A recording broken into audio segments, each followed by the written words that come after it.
Hello, everybody. This is the legendary Zoltan here with my co-host, Mel. How's it going, dude? Hi, how's it going? Going good. Thank you for asking. Thank you for answering my question with a question. Yeah, no. And we're here to be in a bad mood. Yeah, that's right. I mean, we did this once before, but only just the intro, and it's already pissed me off. Well, it's going to get worse because today we're talking about the freaking stuff that we don't like in the game industry. I am never going to call it the games industry. I don't know when the S got back on there. Games industry? Usually gaming is like gambling. You know what I mean? The gaming industry is like Las Vegas. You know that... I don't know. There was a time where whenever you wanted to put a noun onto another noun and use the first noun as an adjective on the second one, you would just use it as the singular. But one day, they just started putting the S on games industry and games news websites. And, yeah. I don't know. Anyway, that's not beside the point.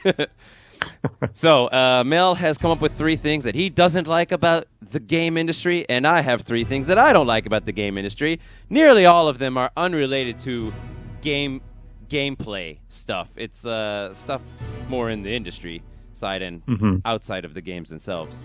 So, we're going to bring them up to each other, see what the other one thinks, and see what see if we can convince the audience of our sides. So, I'm going to ask you to go first, Mel. You have 3 points. Pick one.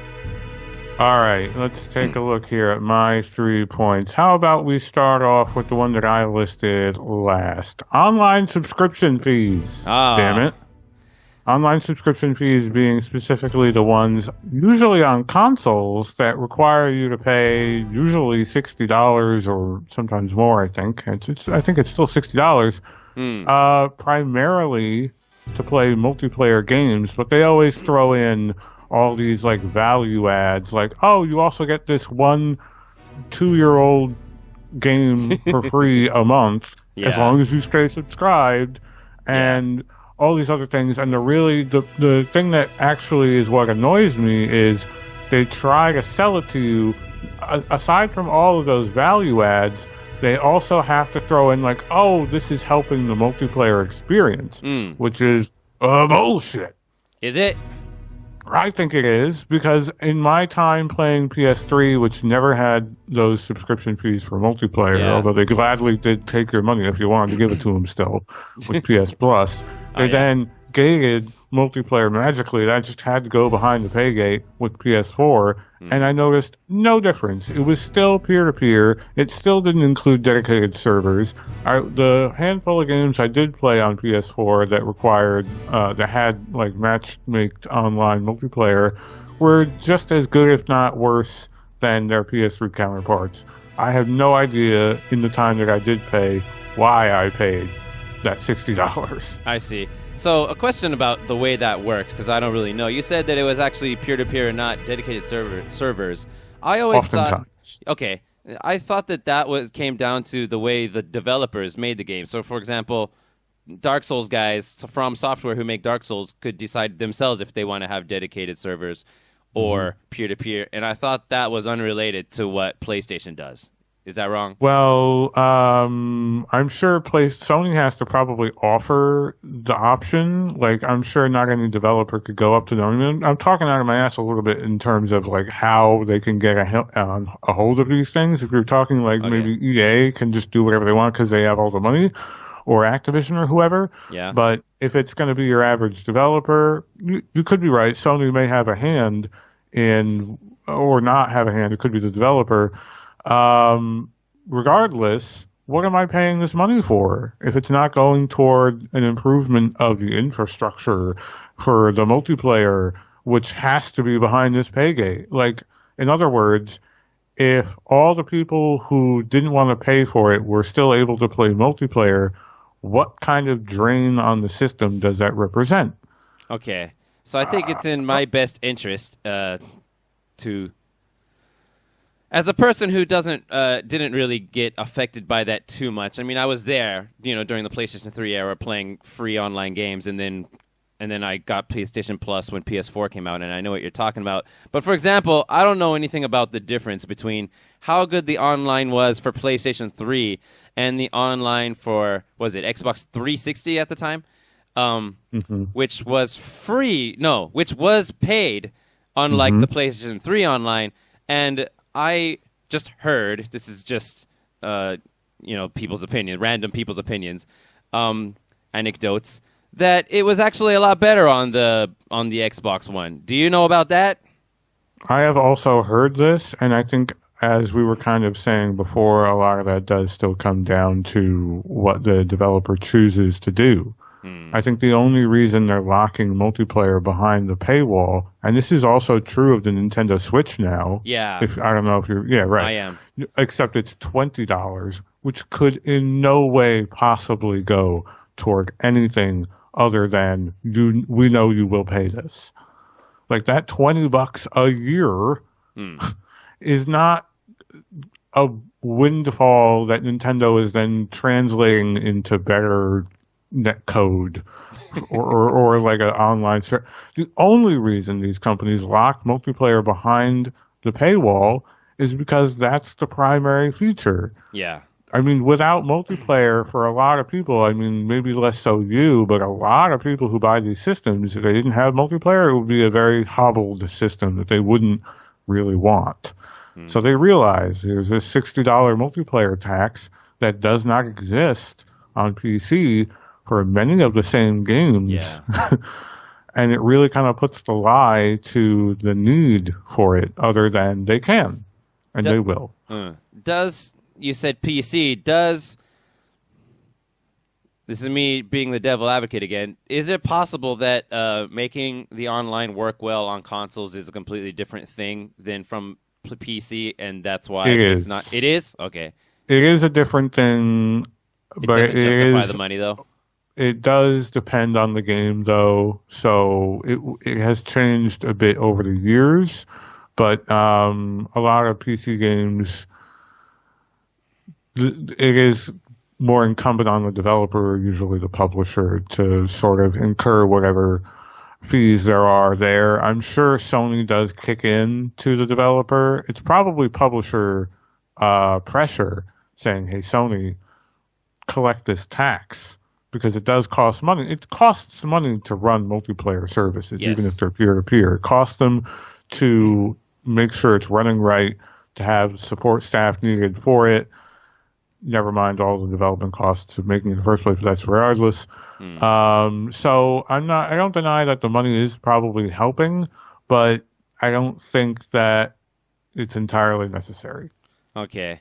I haven't had a lot of different chances to compare this online game and that online game. I've only played a small number of online games. Most of them were Dark Souls. I played a bit of these are all PS3 games that I played. Sure. I played a bit of I played a lot actually of Borderlands 1, and I guess that's about it really. Oh, and White Knight Chronicles when it was online back in the day.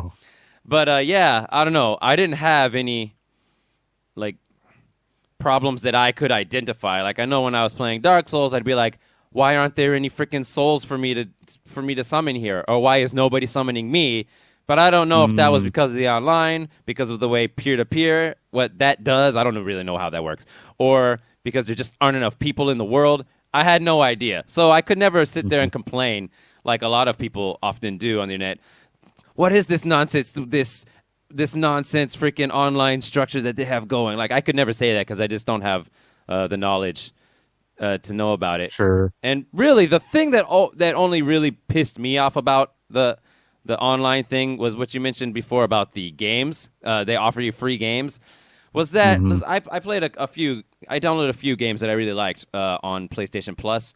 One in particular that is in my mind is Dragon's Crown. I really enjoyed that game. And I was very, very annoyed when I realized that after that subscription ran out, I no longer had access to the game, even though it was downloaded onto my PlayStation. And when that happens, I was like, okay, I don't like the digital future. Or at least I don't like the idea that I don't own the game, for sure. Sure. So. Oh yeah. Well, hey, that's a topical discussion at the moment. Indeed, it is a topical discussion. Yeah. So I guess your position is online fees should not exist. Is that the position? I think the way the PS3 did it was a really good middle ground because a lot of people bought PS Plus because it did give The people, free games. stuff that people wanted, but it didn't pull that thing where it's like all of a sudden multiplayer has to be a part of that package. And in my opinion, at that time, during the era of the PS3 era, I owned a Wii, a PS3, and an Xbox 360, and toward the end of it, I had a PC that could play some games. Okay. So I had every platform, and that was actually a goal of mine at the time, so that I wouldn't miss any games. And that's a very different time. But today, that would mean 3 different online subscription services running concurrently. Yeah. That would be what? Is it $40 a year? Is it 60 plus 60 plus 20? Is that what it is? Right. Yeah. Okay, it's 140, yeah. $140 a year just because that money just went away. And I mean, I could complain all day. Wow, there's too many games. I don't have enough time to play them. What a terrible problem. But that is true. These free games they throw your way. I mean, am I really going to play them? Are they really of value if I don't play them? Yeah, I think.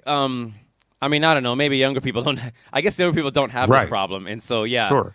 And I guess the bulk of people playing games, they don't keep on playing them into their late 30s and 40s like we are. But I mean, a lot of people do play games into their 30s and 40s. The thing is, they play differently. They play a smaller amount, maybe for sure. 3 games a year, but that demographic does make up if not the average age of the game buyer these days. Oh, okay. In the United States. Maybe that's only the U.S., but they're getting up there in age. They're definitely our cohort now. Like they just kept buying games. They never really stopped. Okay.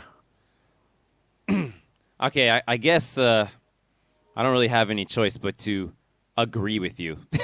Well, I mean, I'd have to hear like another really smart person who knows all about freaking online stuff come in here and say. And that wouldn't be me. I will admit that there may be elements of this that I'm missing or am misinformed on. But from what I can see, from a person who is being asked to pay, I have a PS4 that is not currently subscribed to anything. For someone who is a consumer who is being asked to pay $60 and who also has a gaming PC where I am not being asked to pay $60 for many of the same games, it feels like I shouldn't be paying this money. That's really where I'm coming from. Yeah. And especially when during the PS3 era, Sony was just like, nah, we started out not charging for this, and then we clearly changed our minds. Well, and Nintendo did the same fucking thing. So, okay, here's another question. How is it that Nintendo can do it for only 20, where the other one, it's a 20 a year, right? Because they're offering way less. I mean, their services are smaller. Their games that are going to be on offer for this online service are probably fewer. I mean, that's conjecture. I'm not positive if that's any. Switch is very popular. It's selling very well. But in terms of what PS Plus and Xbox Live Gold let you do service-wise with your friends list, and you can create like chat rooms and all these other little add-on services that could go toward the cost of a subscription fee if you're going to really take advantage of all these like online infrastructure things aside from multiplayer. Those things are really absent from the Nintendo. What you're really getting beside multiplayer with that $20 fee for the Switch is NES games. NES games 1 a month, I think, or maybe 2, with, quote, some online features, which I think so far has really only meant leaderboards for certain things. Yeah. Online posted, like, high scores, whatever. All right, that's fine, but I don't know. $20 still really, a year is still low. But it's so low, it feels like, what are they really using this money for? Other than we can take $20 out of your wallet because we said so. Well, $20 from millions of people, it turns into a lot of money. No, it makes sense for Nintendo. But on my end, the justification for it just feels like they took my $20 because they said so. I feel like the money didn't actually go toward buying any of these things. The money was probably already there. They just wanted more of my money. Yeah. And they got it because I paid for it. Yeah, I mean, if they can charge us for it, why shouldn't they? The market will bear the price. That's what people say, I suppose. And I wanted to play Smash Brothers online, and So you now paid I'm it. paying. So I paid $20. You have no one but yourself to blame, perhaps. It's very true. Yeah. And, Very fair point. In my case, I wouldn't have anyone but myself to blame too, because I have paid for PS4 or PS Plus before. But you're not currently subscribed to anything. It's been a couple years, yeah.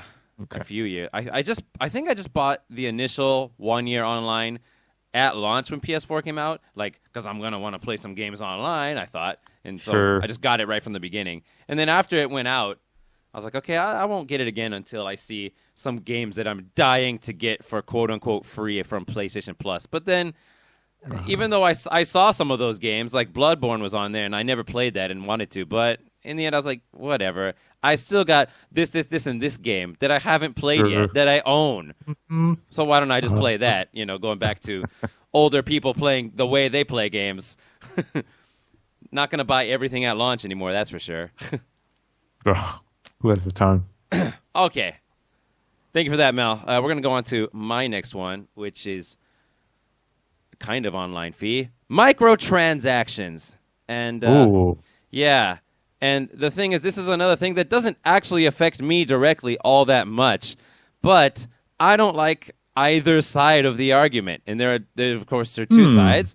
The main side that I imagine people like you and I, most people like you and I are on, is that microtransactions are bad.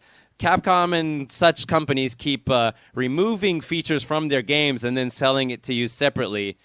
Like, when I first heard that said by someone, I was just like, that's not what they're really doing, right? They wouldn't do that. But as time goes on and you see more and more examples of what is becoming microtransactions and how games need day one patches and day million patches even way down the line, they still have to patch their games and stuff, and they're paying for things with microtransactions. It does seem like, yeah, okay, I guess they just, they've allowed themselves to slip into this state of mind where it's like, yeah, we can let the consumers be our play testers and our Q&A everything, and then we'll make them pay for it. Is what it seems like. So there's that side of all microtransactions are bad and they just lessen the game experience. And in all honesty, I can't really think of any microtransaction that I've ever seen that I thought, oh, that would be awesome, unless we're talking about full expansion type DLCs. And even then, I've only personally seen a few that looked appealing to me, although I've never played any of them. The So opposite, you said there was the sorry. right, the other side. The opposite side, what was the opposite? Oh, that's right. The opposite side, no, I'm sorry. So, there's that side. And then nobody's on the side that, they're good. Almost nobody's on that side. The opposite side is, as long as it's cosmetic, I don't care. That's the other side. As long as it's cosmetic, I don't care. And I say both are bad. But before I go into that, what do you think, Mel? You can definitely find me saying as long as it's cosmetic, it's okay. I have definitely been in that camp. So why would you say that's not okay? Because my position is that they are all okay. All the things are okay on microtransactions. But it all comes down to how they implement it into the game. The thing that I don't want to see in games is commercials in the game, advertisements for our DLC. The only game that I've played, two games I guess that I've played that has it, are Kingdoms of Amalur Reckoning, but it only had it on the title screen where it says, go download this stuff. Oh, sure. On the title screen. So I was like, And then I just was fine after that because once you get past the title screen, it's not in the game. Good. But then there's I played Assassin's Creed, the one with the ships, 4, Black Flag, which I found it to be a very fun game. And but yeah, if I remember correctly, they had some during all the loading screens and some places in the menu, they're like, yeah, you can go and buy this and buy that on the shop. And I do not like that at all. And so my position is, You can have anything you want in the freaking online store. I don't care what it is. The main thing that comes to mind that's recent is that experience booster in freaking Assassin's Creed Odyssey, I believe. Have you heard of that? Yes. Yeah. I mean, have you heard of the Assassin's experience booster? Creed Odyssey. I've heard of XP boosters in plenty of games. I couldn't tell you specifically about the one in that one, but well, the people online, they have their arguments about, I wish it wasn't there because it puts a doubt in your mind, and then the guy's like, no, it shouldn't have been in there in the first place, and blah blah blah blah blah, and it makes the game too grindy without it, and it's not grindy enough with it, and blah blah blah. And I'm like, no, the way to review a game is you play the game in its most basic, untouched with no DLC way, and review that. And I don't care if they put experience booster, I'm okay with it being in the store. The thing I do not want is for them to allow the purchases to invade on the art form. That is my position. Because oh boy, yeah, because that happens a lot. Does it happen? In the games that we play, it probably doesn't happen that often. But not in the games that we've been touching on in this episode. These are older school games, sometimes historically older school, but also in design, like Dragon Quest XI. It's an old school game. Yeah. The only games that I have played that have DLC that I checked out, just looked at, was what is it called? White Knight Chronicles 2, which was that old online JRPG, and you go in there, dude. They have experience boosters and guild point boosters and packs of items that you can buy so you don't have to go and just find them yourself or whatever. And I didn't buy any of them, but I see them in there and I'm like, what harm is this doing to me? The way that I should judge the game is the game too grindy for me? And by most people's standards, freaking White Knight Chronicles is way too grindy for nearly everyone. But I'm playing it and I'm having a great time as it is. So I say, who cares if that's in the store? Yeah, I would generally agree with it should be kind of on you whether or not you feel pressured to buy these sort of doodads and bubbles and things that are trying to pry money out of your wallet.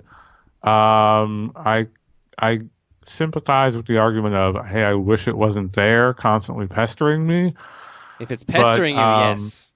If it's pestering you, sure. If it's in but the game, I think everyone has I think everyone though has a different sort of level for what that what's the threshold. Any at all might be some people's threshold. Some might be others. A lot might be others. So, for instance, there's a game that you would probably have a lot of things to say about. Called Warframe. Are you familiar at all with Warframe? I've heard quite a bit about it, but I've never played it myself. I know that it's an online RPG where you play this robotic kind of suit dude, and you get parts to upgrade it, or what? Yes. Okay. So it's a free-to-play. It's a free-to-play, yeah. Primarily a shooter with extremely grindy mechanics. And one of the things that they do constantly, like many free-to-play games, is they sort of tantalize you with, well, you can do this the free way, or you can pay real money with the premium currency and do it the premium way, which is shorter. So, for instance, you want to craft this new weapon? Here's a 12-hour wait timer. Yes. For the weapon to craft. Or you can rush it and have it crafted now for some small amount of money. Let's say $1. $1, right?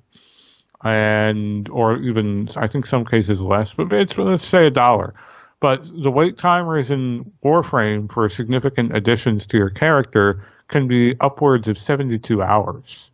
Where when you get deep into it, when you're starting to craft things like other characters to play as, and put all the ingredients, and that itself takes hours and hours and hours, days and days and days to assemble all the parts that you need. Sometimes that itself requires wait timers on top of that.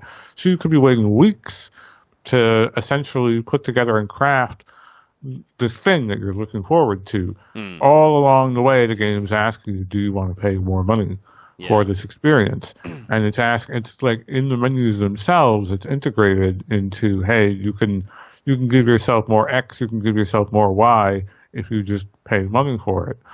Or you can spend a very long time earning it, which at the very least I find okay if you can earn it. And then I judge the game based on, is it fun to earn it? And As because I opposed to know waiting I'm for it, you able, mean, right? as opposed to paying for it. Earning it. Does waiting for it count as earning it in your mind? That's my question. Yes, that's what I mean when I say earn it. Okay. Earn it by playing the game without paying extra. But even if it's just a countdown timer? Sure. Okay. I mean, you earned it by waiting. Okay, Right. okay.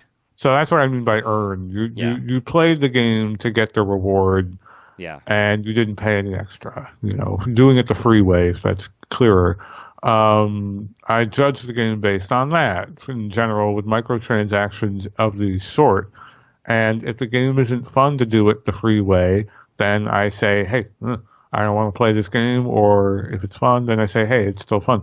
But microtransactions in general, I think they kind of go hand in hand with the discussion about like the online and live service nature of games where they're constantly kind of changing and being added to. If the game is going to pester you, though, about, hey, buy this campaign, I'm all right with that. I mean, if I want to buy the campaign, I'll buy the campaign. If I don't, I don't. Huh. I don't like that. So, like, in the main menu, like you were saying in Kingdoms of Amalur, like, here's this add-on campaign for It's $10. only in the title screen, so Sure. that was me forgiving it for I that gotcha. far. If it was every time I Yeah. open the menu and I see a freaking like the bottom, I'm sure there are games that have done that. tons of them, sure. So you mentioned Warframe, free to play game, and countdown timers, and I've played games like that because I have actually tried a few phone games in my time. And Sure. one of them that I played was a very, very popular one, and I could see why it was fun to people. It was called Clash of Clans. Know that game? I know it. I didn't play it, but I've heard a lot. Yeah, about it. and so I was like, okay, playing the game, it's free, and I'm like, okay, Yeah. this is fun. This is fun. I'm building my own base. I like that. Okay, I can invade another dude's cell phone world base. Yeah. I mean, that's pretty cool. But then you get to the point where it's like, okay, spend your 5 gems to instantly finish building this thing, or wait an hour. And I'm like, okay, I'll spend the 5 gems because I have them. And then you continue, and you finally get to the point where you realize, oh, this is how they make their money. They want me to buy the gems for real money. And so for a while, like, whatever, I'm going to go ahead and just keep trying to play this for free, but without buying the gems. So close the phone, come back tomorrow. Okay, I can do stuff again. So it's like it kind of limits the amount you can play in a day, but you don't have to pay anything. And eventually I came to the point where I was like, dude, why am I... there's got to be... it's time for everyone to up their standards is what I want to say. Why don't we all just up our standards? As fun as this game might be while I'm playing it, it keeps telling me, buy this or stop playing it. It's just really annoying. So you know what? I'm just going to stop playing it, and I deleted it from my phone, never played it again. And I've basically decided, yeah, you know what? If it's... I don't care if the game is free, even though usually most people who make games want to make money with it. Sure. So, but if I ever run into a game that's free and it's just good on its own free, fine. But in general, I'm just going to say, probably I need to pay money to get... I want to get my money's worth, and I don't want to get 0 yen worth of a good game. So, we've got all these millions of games now. Finding a good game should not be a problem. It's definitely more worth everyone's time, in my opinion, to just find a different game than to... Some people, they get addicted to these games. The thing with these free-to-play games, though, is they know they're free, and they're often designed to be, like, chemically addictive. They are chemically, exactly. And I don't know how much experience you have with what are called idle games, like Cookie Clicker. You familiar with that? It's a web-based game. It's an idle game? Idle game. So you let the game idle. Oh, you that just let kind it of idle. sit. Okay. Not idle, D-O-L. Idle, D-L-E. I-D-L-E. Okay. So a game like Cookie Clicker, which you could play right now in any web browser or on your phone, is a game where you click a cookie and you get points. Okay. And then the more you click the cookie, the more points you earn. And then you can eventually start spending those points on little mouse cursors that click the cookie for you. And then you're getting points without doing anything. And then you get more points, so you can buy more points on more of those mouse cursors. And then you also get like things like factories that make cookies. And now you're getting cookie points all out the wazoo. And then it keeps going deeper and deeper and deeper. You have more and more and more things to spend all your points on, to the point where you haven't clicked the cookie in days or weeks or months if you've been playing the game long enough. And it's all happening on your own. And it's just weird, bizarre, like non-game that doesn't end, but you're addicted to it all the same. Because you just want to see what the number you can get is, right? You want to see the numbers go up. You just want to see the numbers go up. And it's this bizarre, like almost, it's related to that thing in your back of your brain that some people get when they like gaming, gambling. That same thing. They can't stop, my answer, it sounds like an asshole thing to say. My answer to solve all your problems, you who's addicted to this kind of game, is, dude, RPGs have that mechanic. Why not play an RPG that costs money one time, and then you can play it for like 60 hours, and it's fun the whole time? You're too much thinking. I gotta think about a story. Who's this guy? I don't know who that guy is. I want to click a cookie, damn it. I'm in the waiting room at the doctor's office. Yeah, I see what you're saying. I have played one clicker game before. It was a hentai clicker game. So I was going to get rewarded by seeing pictures of sexy anime girls, right? And then after a while, I was like, no, this is dumb. I'm not playing a clicking game ever again.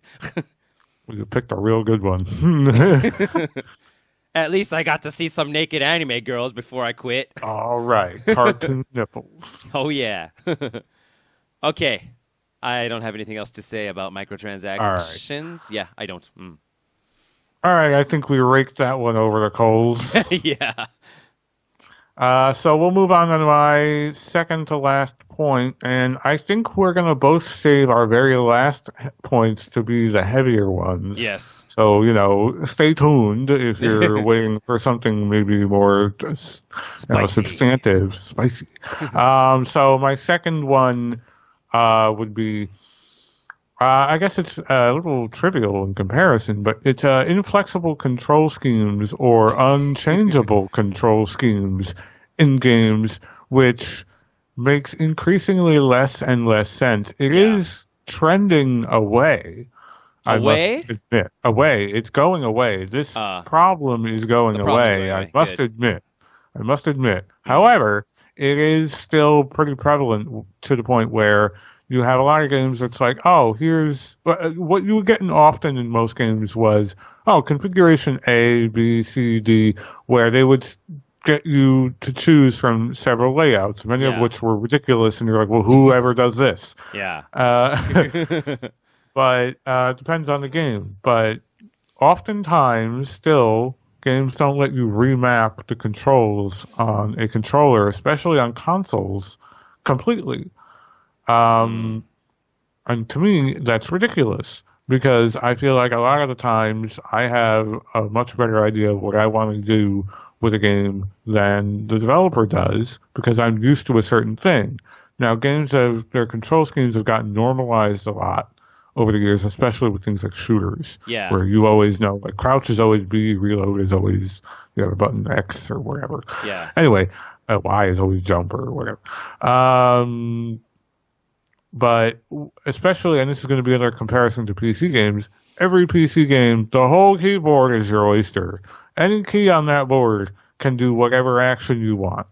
And rebinding your keys on a keyboard and mouse game on PC is kind of a requirement. Like, there's always a default layout, but there's much less of a standard rule set for a keyboard and mouse. So, for instance, I mean, how familiar are you with keyboard and mouse games?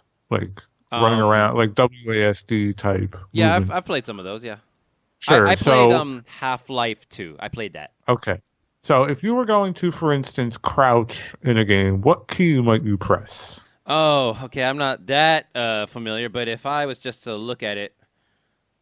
you got your hands on WASD. S goes down, right? Not crouch, but down, right? S goes backwards. Back, right? Okay. I would choose the Z or X. Okay, sometimes it is Z or X. Okay. You're not completely wrong.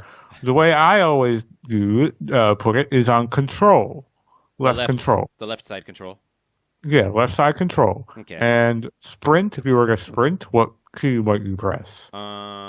Let's see. I'd use space to jump, so I would. Space is always almost. That's a one universal. Space is always jump, and WASD is always move. I'm using the mouse with the right hand, right?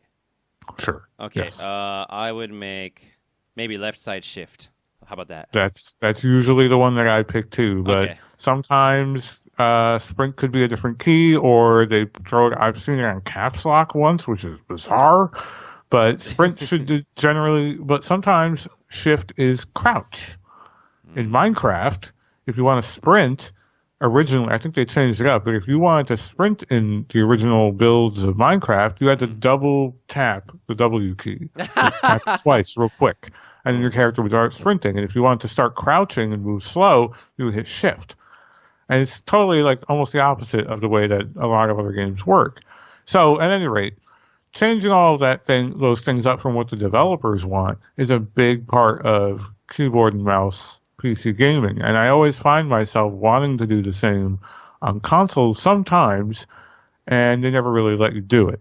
I think Xbox One, I think by now, I think there is a way to fully remap the controller, but I'm not 100% sure. And my only in defense of is if any button can be any action, you've got to potentially change what like the tutorial does. Yes. So that's the thing that's got to be the most annoying for the developers. But if I were going to do it, if I were going to make a game, I would just name all the buttons, not WASD and stuff like that. I would just say press the attack button, press the jump button, and then and then you can just go into the menu and where it says jump button, and then you choose the button and attack button and press it. That's what I would do. That's an old school sort of solution for cross-platform games, especially if you've ever played Metal Gear Solid. Yes, I have. Right. They always refer to the buttons by their action, and I thought that was a good not way. by what the button was. That's fine, but it can be confusing. Let's say you're playing the game and you're not sure what crouch is. Press the crouch button. What the fuck button is the crouch button? Well, in the beginning, in the tutorial, you have to give them. Well, what if you forgot? Oh, then you're screwed. You have to go into the menu, and if you can't access the menu, paying attention or something. Right. Yes. So that's something that some games still do. I think Fallout might do that. I'm not sure, but what a lot of games increasingly do is all of like the button icons or whatever in the menus are context sensitive, and they'll shift around based on what you press. That's the best or way, what right? you assign them to. That's the best way. It probably requires the most work. Yeah. I don't know if it's really that much work, honestly, but it definitely requires more work than not. Yeah. But I think it's something in age where a lot of games are doing ease of use features like colorblind settings. Oh, yeah. If that kind of effort can be expended on a game, just let people fucking rebind their controls. Like, come on. I feel like that's going to be a more common use case. As valuable as letting a game be, colorblind friendly is, rebinding controls to whatever you want, that should also be something that developers look into. It should be a system level thing. And I think it might be on Xbox One, but it definitely isn't on PS4, I don't think. So I can think of one devil's advocate argument for you. Go for it. But I suppose it could probably be it could probably be destroyed by, well, I'm the consumer. Fuck that. And that is, the developers have a vision for what the experience is supposed to be. And by making these the buttons, this is the experience that the developer originally intended. What do you say to that? That was actually one of my concerns is that, well, they want some sort of specific play style to be born out of the way you use the controller. But that is such like a meta sort of manner of developing your game. Like, I want your hands to do specifically this. Yeah. Well, there like, is actually one game that actually just came to mind now that actually pulls that off in like the most meaningful way ever, and it blew everyone's mind. Have you ever played the game Brothers: A Tale of Two Sons?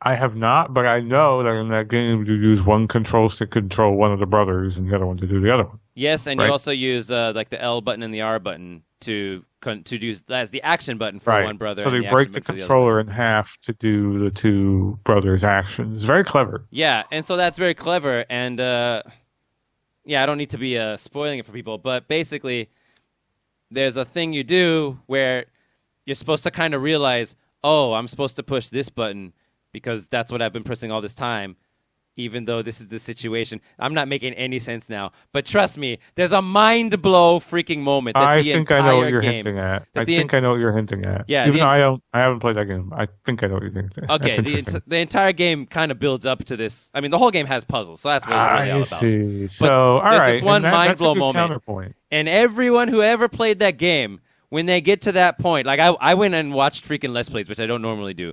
Just skip to like that end part of like a bunch of different Let's Plays just to watch people's reaction.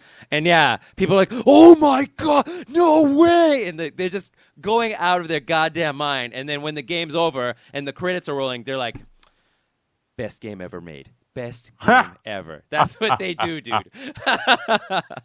That's a fair counterpoint, I must admit. Yeah. It wouldn't be, it would not, I don't know. When I think about it, if you just say, okay, this is left brother button, this is right brother button, or this is older brother and younger brother. I guess. Really, I suppose you could still do this, get the same thing. Yeah, you could probably get the same thing. Dedicate a older brother button and a younger brother button. Yeah. And then it does something. Maybe I just destroyed my own argument. Maybe. But here's I think a more mundane use case scenario. If you want to let's say confirm an action on the PS4, what button are you gonna press? Yeah, I bet it ain't the X button. Yeah, I have to push the circle button. Or the cross button, they probably call it over there. And, dude, this is amazing. Did you know that they recently, I don't know how recently, a while back maybe, they released an update where you can change your consoles. Yes. But the thing that they don't, sorry, let me finish the sentence. You can change your console's confirm and cancel buttons. But the thing that they don't do is they don't change any of the button symbols in like any of the tutorials. So it still says somewhere at the bottom, circle is confirm, even if you change it to X. That's confusing. One I heard that's almost maybe even a little better in terms of like what the fuck is, I think there's on PS4 there's a scenario in if you do that, if you change the way your buttons work or if you don't, depending on what region you're in, X and circle are famously, for anyone who isn't aware, X and circle are famously swapped confirm and cancel buttons in the US and Japan. Because circle in Japan is like the universal confirmation symbol. Yes. And it's not that X is the same thing in the US, it's just that, I don't know, I think that position X on the marks controller... the spot, I think. No, I think it's X marks the spot is the Really? I don't know. I think that's just going off of the A, B button placement from the Super Nintendo. A was usually confirmed and B was usually back. Yes. And A and B are where X and circle are. No, so circle is where A was. Really? Yeah, it's BA, not AB on the Super Nintendo controller. Oh, you're totally right. Yeah, I'm looking at a Super Nintendo controller right now. Yeah, I'm not sure why it got set that way in the United States. Yeah. But it did, regardless. Yeah. And so there were some games like Xenosaga Episode 1, 2, and 3, I think, famously, where confirm was always circle in the United States even. Yeah, I think Metal Gear Solid 1 on PlayStation 1 was also circle. Yeah, probably a fair amount of Japanese games just never bothered to swap it up until afterward. So anyway, there's an example where in the Netflix app on PS4, because that's an American application, you would confirm things with X, and if you wanted to back out or change a setting with the system setting, it would swap to like an overlay system level menu where the confirm and deny were swapped. Yes. I have this problem personally because I watch like YouTube, and yeah, the YouTube Sure. app X button is always confirmed no matter what country you watch it in. But then when I go back to anything else in like system overlay message and stuff, I have to push circle for confirm. I've basically just gotten used to it. I have no problem switching back and forth now, but I can imagine people not wanting to deal with it. That bugs me. That like control, and maybe this is like a separate addendum thing that's not really a problem, but it bugs me. Is controller controller layout like bleed over where you're used to playing Oh I don't know, yeah. a first person shooter or Totally. whatever, and then you're playing another slightly different first person shooter where the buttons are slightly different Yeah. because the game is different, not because the layout's necessarily different, and it just kind of breaks your brain. Yeah. Like Xenosaga would always break my brain for like a solid half hour before I got used to it, if I ever played that game over. And then I got used to it because I was playing the game for hours and hours. But if I ever had to swap Xenosaga, Sorry, continue. Sorry. If you ever have to um, swap. if I ever have to swap, I have problems like over like hot swap backports. But if I play in one mode for a while, I'm fine. And I guess that kind of dovetails into like just let me fucking change the controls the way I want, whatever way I want. Damn it. Yeah, I'm gonna have to just say I agree with you. I always want to change the controls. Xenogears is gonna freaking blow your mind with the buttons, man. It's gonna do exactly that controller bleed issue where you're gonna play a whole bunch of RPGs. The menu button is gonna be what button, dude, on your PlayStation controller? I want it to be triangle. It's gonna be fucking square on Xenogears. Fuck! No! I know, right? It's gonna be like, what? No! And it was the same thing with Dragon Quest VIII back in the day, where like freaking the menu was on like circle button, and then the cancel button was on triangle, and it's like, oh my Cancel's god, on triangle. wasn't it? I think it Cats was. and dogs living together. Yeah, cats and dogs living together. Exactly. Okay. I That's agree enough of with you. I'm just gonna say I agree with you. I don't see why they can't just let us change them. For God's sakes, let us change them. All right. What's your final point? Are we on my No, we're only on my second point, dude. Oh, sorry. What's your second It's going to point? be a pretty damn big it? episode today. Yeah. That's fine.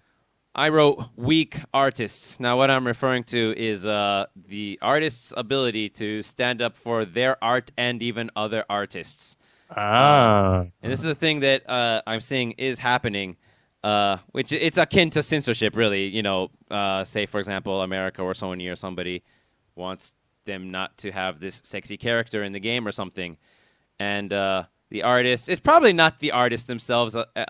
Many of the times, in the case of large games, it may have been a freaking publisher person or somebody. I don't know. But the first one that comes to my mind is freaking an old game called Divinity Original Sin or something. Divinity Original Sin. Was that what it was called? There Divinity? was a sequel to that game. Okay, it was either one or two, and in one of them, they had the freaking art of like the two main characters, the male character and the female character, and you could see the female character's belly button, and there was a vocal minority. I always assume it's a minority. Was it not Dragon's Dogma? It was not Dragon's Dogma. Did that have a thing too? No, I mean, I'm sorry, not Dragon. God, I'm like suggesting the exact wrong thing. Dragon's Crown. No, it wasn't Dragon's Crown either. But there was a dust up over that game. There was a huge one, which is I'm going to bring up during a censorship separate time. segment. Sure. But yeah, no, the one I'm talking about is no, it was Divinity Original Sin. I'm pretty sure, and it's just Okay. It was just totally, in my opinion, well, in my opinion, all art is harmless. But yeah, a harmless freaking picture of the main characters, man and woman. Woman, you could see her belly button, so it was a little bit sexy. A stink was raised about it. The artist freaking redrew it and redistributed it as more covered up.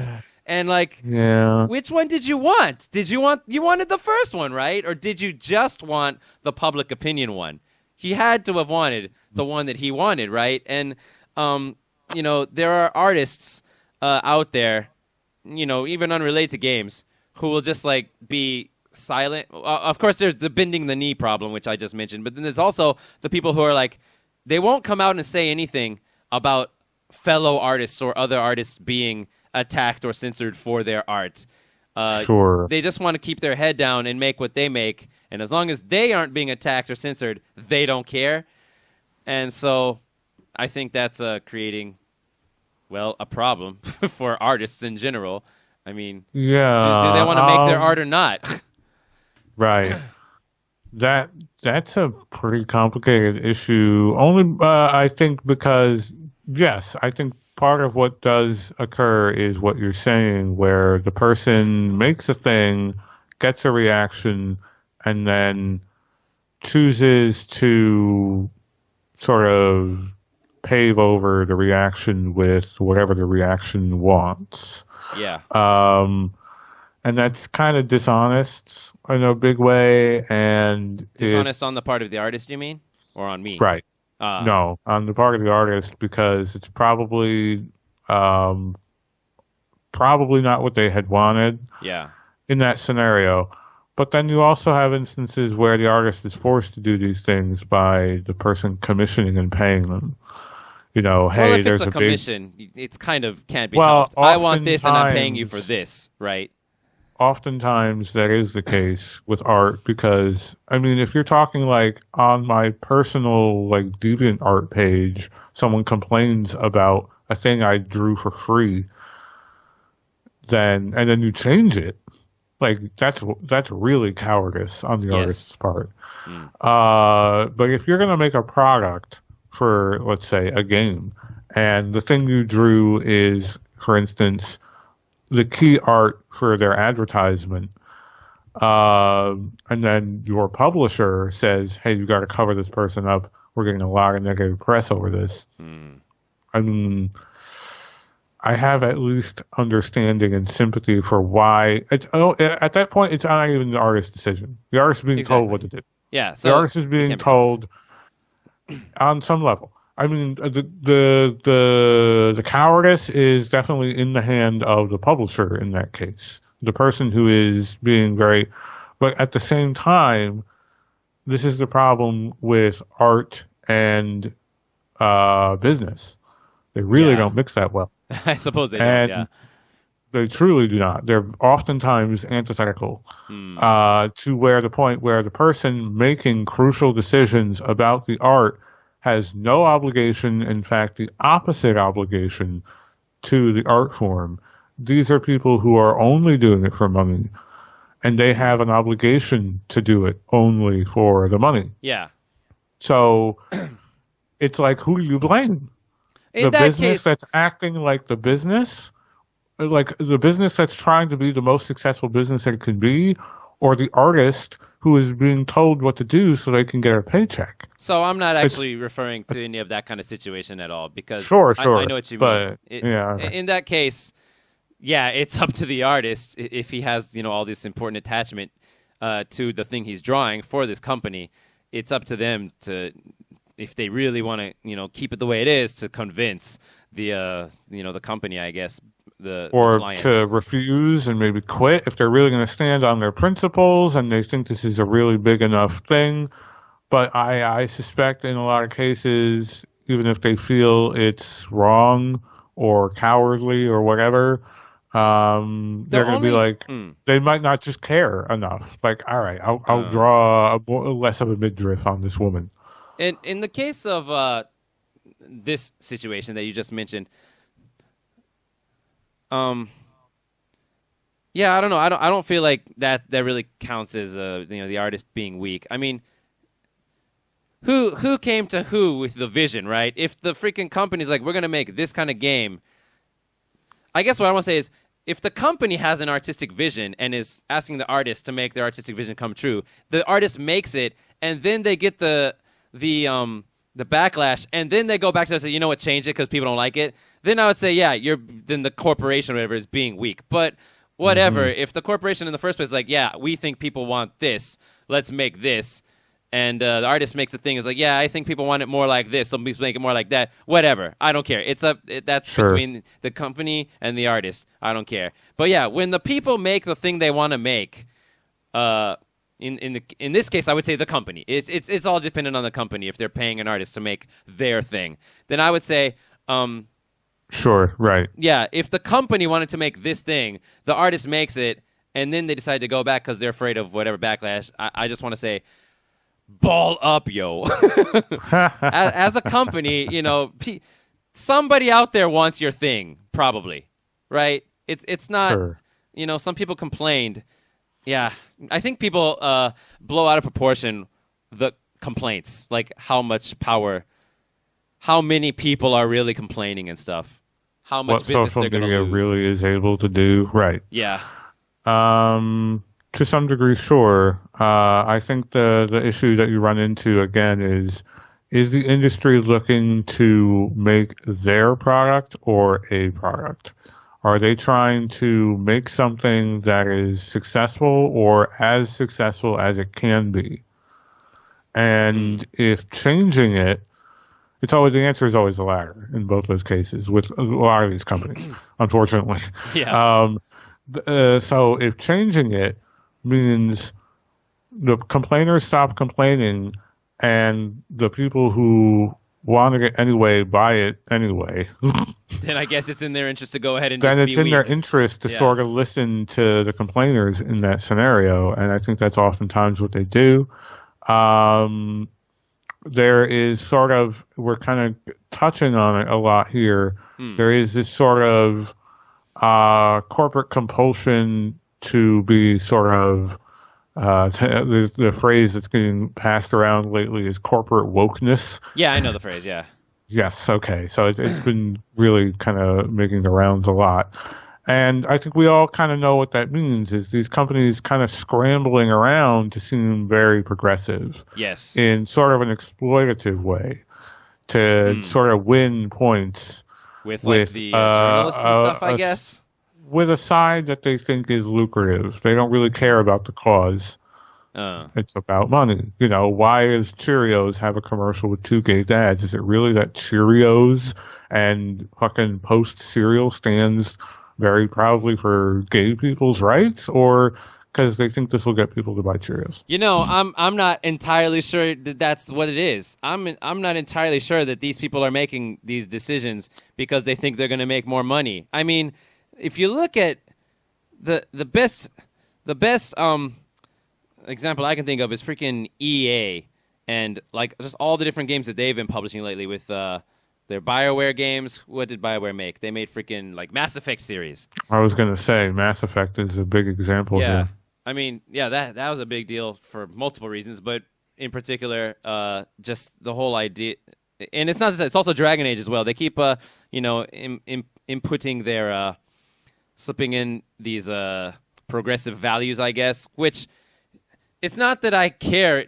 I don't like that they have a message or whatever that if they really believe in it, I wouldn't care about that. Then I'll just play the game, and if I don't like the game, I don't like the game, and if I do, I do. It's fine. But like they keep making BioWare keeps making all these mistakes going downhill. They just made freaking what's that game? Anthem. They just made Anthem, and they went out of their way to say we're not gonna focus on story too much, which at first I thought was a good idea because games should be more about gameplay anyway, in my opinion.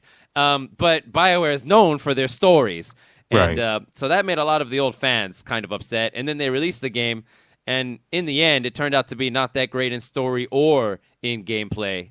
Right. For many people. And so it's another failing game by this constantly just dive bombing company, development team. And for whatever reason, Electronic Arts does not give up on them and say, dude, you're losing us tons of money. You're gone. Why does that not happen if they want money? I do not get it. I think, yeah, they must have like just a worldview, I guess, that they want to upkeep. That's what I think. I mean, that's not impossible, but I think that is not likely, only because I think the gears on these big companies turn very slow. Yes. And a lot of these games are in development for quite a long time. Yeah, 3 to 5 years. And there's a sort of ROI, a return on investment, that a lot of companies insist on. Yes. And if it's one thing that these companies do, it's they love chasing good money after bad. What does that mean? So, What does that mean? I don't know what that means. Sorry. so to chase good money after bad is to try to it's the sunk cost fallacy. Are you familiar with that either? I'm not. Sorry. I'm sorry. So that's fine. Both phrases kind of mean, hey, if something is going wrong, all I gotta do is keep working at it and keep putting money into this until it turns around and becomes correct.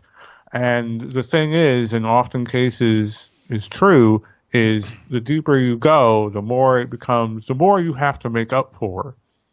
It's how gamblers get addicted to gambling. Oh, okay. So they're planning to like eventually I'm in the make whole all this money back. I can get $20 back. I'm in the whole $50. I can get $50 back. Come on, it's easy. Now it's $200. I can get $200 back.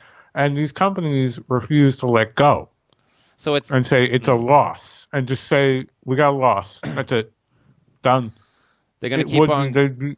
They would make more money if they did that more often, because they would lose less money. Yeah. So they're kind of like hoping that, Bioware is going down, down, down, down, and then they're just hoping. No one wants to pull the plug. Eventually, Bioware is going to make Apex Legends and save us, is what they think, right?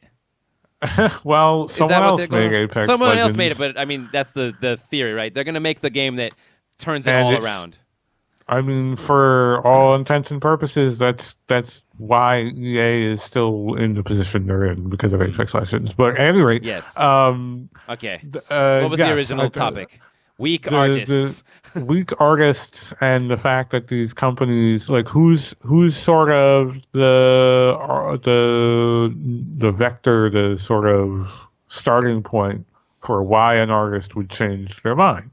If we're talking specifically about a weak artist, it's literally those terms, then of course it's on them. Yeah. In the case, I mean, we brushed over it. In the case of Mass Effect 3's ending, where they made an ending, and this I think is an easier subject to talk about because it doesn't have anything to do with like is this woman wearing enough clothes? Yeah. They made an ending that wasn't good. Yes. They made a multiple choice, multiple ending game where they really weren't multiple endings. They were all very underwhelming, and they were all basically the same for a matter of a game where people played it to have an impact on their choices having an impact. Yeah, it was a very big letdown. Yeah, the thing is that they changed it, and a lot of people were like, "Oh, but you shouldn't have changed it." Oh, for real? Now you're compromised. Right. That was a big discussion at the time. Like, should they or should they not have stuck to their guns, quote unquote, and said, no, this is a campaign story we made. But they did come out, and I don't know what they did, but they did change the way the endings operate. I have to question, I have to wonder if the way that they made the new ending, did they make multiple endings so that things that the whole point of that controversy is not that the ending was bad, really. It's that it's not what they were constantly marketed to about. They kept saying throughout the whole thing from the beginning, your decisions matter, and you kept making all these decisions, and they made them matter from the first to the second, and then from the second to the third, I guess, but then when it all came down to the very end, all my decisions are going to matter. It all comes down to this point, and none of them mattered. But they were told that they mattered from the beginning all the way to the end. That was why that happened, right? So I wonder if the new ending took people's things into consideration, or did they just make a different set ending? That I don't know about, but I do know I didn't hear nearly as much about whatever new shit they made, which makes me believe it probably wasn't great. Also, like it wasn't enough to overcome this for sure. Like we're not talking about the new endings at all. I don't even know what they are. Yeah. So, okay. But at the time, what I heard a fair amount of was I think they should have stuck to their guns. And they're compromising on an artistic design. And then from there, a lot of people were like, what is the role of the author in a given work if the participant, the reader, the player, whoever, doesn't like it? Should the author then come in and make changes? No. I answer the question as no. Correct. In my opinion, I think in pretty much every single fucking case, especially someone who speaks as someone as like a writer, if I write something my job has ended. Yes. The thing, the concept of the death of the author goes both ways. So, in other words, as the reader, your interpretation of what I have done is as valid as my own. Also, whatever you have chosen to make of my work should not concern me. Yes. I hadn't That's thought what about it that, means but when you're I right. say it goes both ways. Yeah. Um, so, in other words, I have produced a thing and born it into the world, and now it is yours to interpret it through your own life experiences. And if that includes wanting to guess what my life experiences are, that's fine.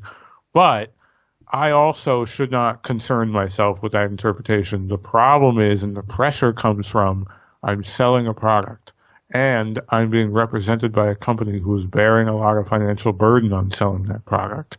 And it's an ongoing product. It's not just a product that got sold once for $60. There's, as we just touched on, microtransactions.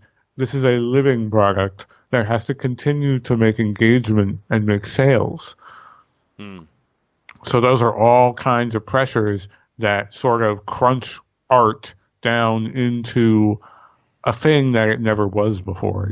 Art is no longer a painting that a master puts on canvas and walks away from.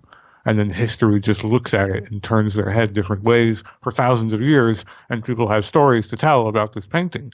That's no longer what art is.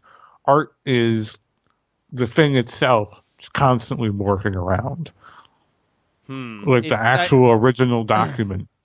I don't know. There still should be some a good I portion think of there art should that be. is like. I'm just saying that is what it is now. You don't think? Only by de facto rule of how humanity and history has treated art, not by my approval. You don't think there's a large portion of art that still is just, this is what I made, check it out? Sure. I mean, books are still being written and not being, arduously edited or retconned or what have you. Some are, but most are not. Yeah. And movies are still being produced similarly and what have you. But increasingly, a lot of art, including games, are very dynamic. And to put it, I guess, in a charitable light, where the original document of the art changes. And to what merit, I think it's sort of dubious. I think that's entirely in service of the business side. I think it's very. I think there are parts of it that are beneficial to the enjoyment of the game, but then you're also getting bogged down in, is what they released at release day truly what they wanted? Are you really taking into account financial reasons and concessions they had to make along the way?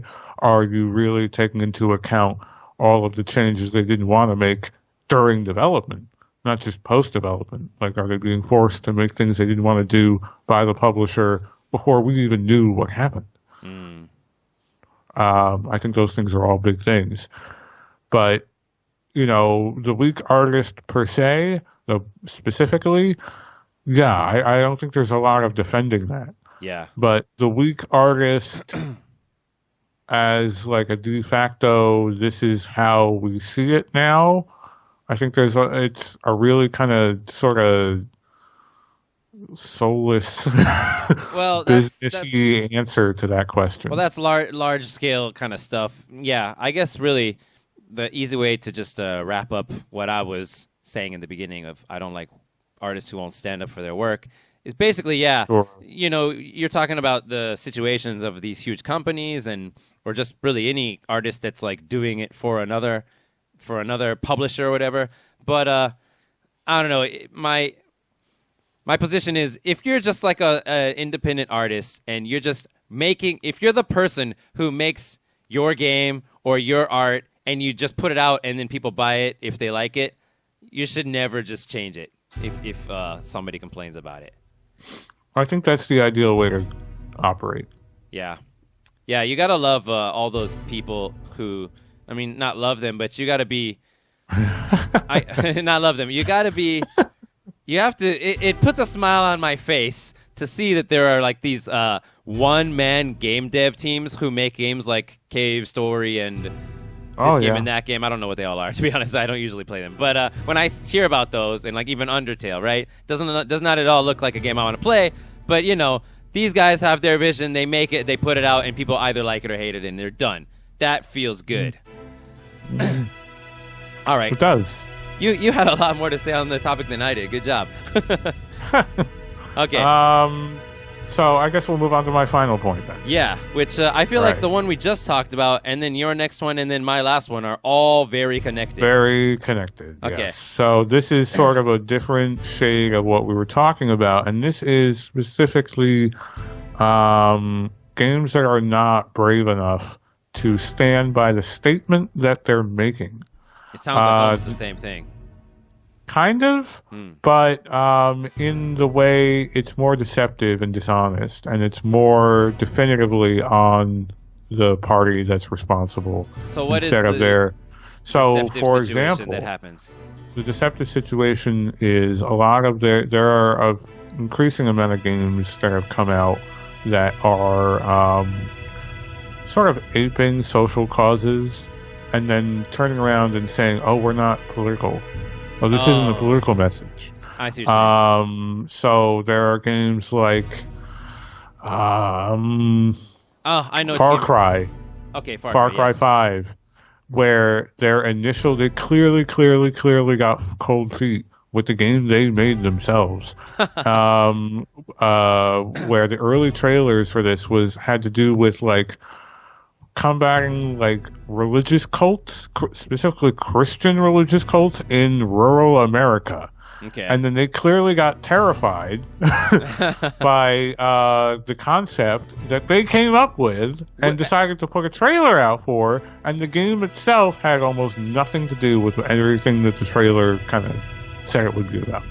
Sorry, so did they put the trailer out which talked about, which made it seem that you're going to be battling Christian cults? Is that was in the trailer? They made it seem like it seem like they were going to have a lot more to say about these things, and they ended up being just like a very brain dead sort of shooter that didn't comment on any of these things in a way that makes you think they were scared to make those comments. Yeah, and I know there are people out there who are saying, well, every game should have a take. I don't think so. I think that there is more than enough room for a game to not have some sort of fucking social take. Tons of games don't have social takes, in my opinion. Tons. That said, it isn't impossible for a game to talk about a thing that has to do with real life issues, either inadvertently, and then they're trying to sort of capitalize on it, which is oftentimes what games like Far Cry are doing. Games like The Division, which is a Tom Clancy game. His name is on it. The man's dead, but his name is on it. Okay. And that guy was an American author who wrote political, military action books. Yes. They were very political, and they were very pro-military. He had a take. He had a stance. That was his whole thing. And now there are these games that are trying to simultaneously invoke his name and everything he did, and invoke all of the window dressing around politics, but not say anything political. And I think that's inherently pretty cowardly. Like, if you don't want to make a political game, that's fine by me. You don't have to. But if you're going to try to tap into the currency of topics at hand, you should have the fucking balls to say something. Yeah. Especially when having the balls is as easy and slam dunkable as maybe neo-Nazis are bad. Yeah. Like, kind of a slam dunk. Kind of don't need a lot of balls for that one. Yeah, that's an easy one. But they're like, what? Throwing their hands up, we're not political. I'm like, kind of an easy time to be political, folks. Because there's some real bad takes out there. And if you're going to enter that arena, picking a side should be kind of easy. Yeah. But at the same time, inexplicably, they're just like, we don't want to say it or way, blah, blah, blah. So are they afraid to to say, yeah, no, this is our political statement. Are they afraid to say that because they're worried they're going to lose business, or because they're going to be harassed by the opposite side? Probably little column A, little column B. I think they're afraid of losing control because that is objective number one. Well, I'm sorry, what kind of control? Any control. Doesn't matter what it is. You seek for control first, and then you find out what you're controlling second. That's what these companies, how they operate. So, in other words, they want to have the fewest unpredictable elements going on. So if they're going to make a game that's going to cause a giant sort of controversial stir on social media, who knows what direction that's going to spin out in? Right. And then who knows what their brand is going to be attached to. So they want people talking about their game, but in this sort of milquetoasty, sort of offensive, no take, no fucking, no balls fucking arena where a lot of people's media does exist or try to exist. And that affords them the control of, well, the product's only going to go in a certain direction. And that kind of control is, it's just removing an unpredictability is another way to put it. Removing a risk, I guess you could say. Yeah. But it's also inherently cowardly because they're talking out of both sides of their mouth. Yeah. I think that's cowardly. I think that's in some ways more cowardly than an artist who is foolish enough to compromise on their vision, because at the same time, these people are taking advantage of real world shit that's going on. Yeah. And even when they choose not to make a choice, they're still making a choice. And they still refuse to even believe that part of it. And I think that's really damaging. Yeah. I don't know. At this point, really, there's nothing I could say. I can't even think of really what the good devil's advocate scenario is for this. The guys who are making the games, they want to put a message in there, but then, they don't want people to tie them to any specific ideology. Yeah. And I don't know, man. People get tied. Like, people are often these days, saying, oh, you believe this? Oh, you must be alt-right. And then even though they're not. Even though it's completely irrelevant. Oh, you thought Gamergate was good? You must be alt-right or something. So people are constantly tying other people to these other ideologies with their words. And yeah, okay, that's annoying, but I don't know. What is the true harm that happens if freaking what was the game you mentioned? Far Cry. Far Cry 5, I think it was. If Far Cry is like, yeah, we have a stance, Christianity is bad. They could go that far. Whatever. Like, how many people who were going to buy the game will suddenly not buy the game? Sure. In the end, that's what they care about, right? When you talk about, they don't want people to tie their brand or whatever to these other names, and they want to be talked about, but they don't want to be talked about in a way that could be seen as negative. It's just because they're worried about losing money, right? Yeah, they're worried about losing money. They're also worried about, money to buy one way or another. They're either worried that people are not going to buy their game because they're going to either choose not to buy it for those reasons, or because the stigma is going to stick to them, and they're going to choose not to buy some other completely different game. Okay, yeah, so that's the thing. I have to just wonder, because all these game companies, they do what you just said, where they try to be the milquetoasty, neutral guys who's just making games that are edgy, but there's no real serious. Yeah, edgy, but also not. Yeah, exactly. That's what pisses me off. It's fine if you want to just make a game and you don't have some profound, specifically political message to convey. And if people find, like, I go back to my death of the author situation, if you find as the consumer something in there that you see accurately or meaningfully reflects real life things in the game and you want to talk about that, that's great. That's fine. You have every right to do it. And you should. And, for all we all know, it's an unconscious thing that the developer put in and whatever, on and on and on. Yeah. Fine. But if you're the developer and then you're going to turn around and make commentary on it and say, no, none of that. We're just invading the White House in the Division 2, but it's not political. I'm like, come on. Like, just fucking... What game are you making, for God's sake? Yeah, and so the thing that I want them to do, which is the thing you want to do, is just admit it. And, of course, and I swear, has anyone ever admitted it? Like, I can think there was some Doom, like a Doom, I don't think it's an official Doom game, but maybe like some Doom offshoot or some Doom video that somebody made. No, I think it was actually a Doom game where, like, they put progressive, like, rhetoric, like, in, like, the background, some, like, announcer voices in the background of the city saying stuff against, progressive politics or whatever. And then it's very obvious, totally. I don't think that guy ever came out and said, no, we're not being political. I don't think he ever did that. But, like, so that's the only... I thought so. Like a recent version of Doom? Like a few versions ago, yeah. Not a super early one, of course. Well, the last one came out in 2016, so it wouldn't have been... Like, you're talking 2D, like... No, I'm talking... the old school shit. I'm talking new school. Current school.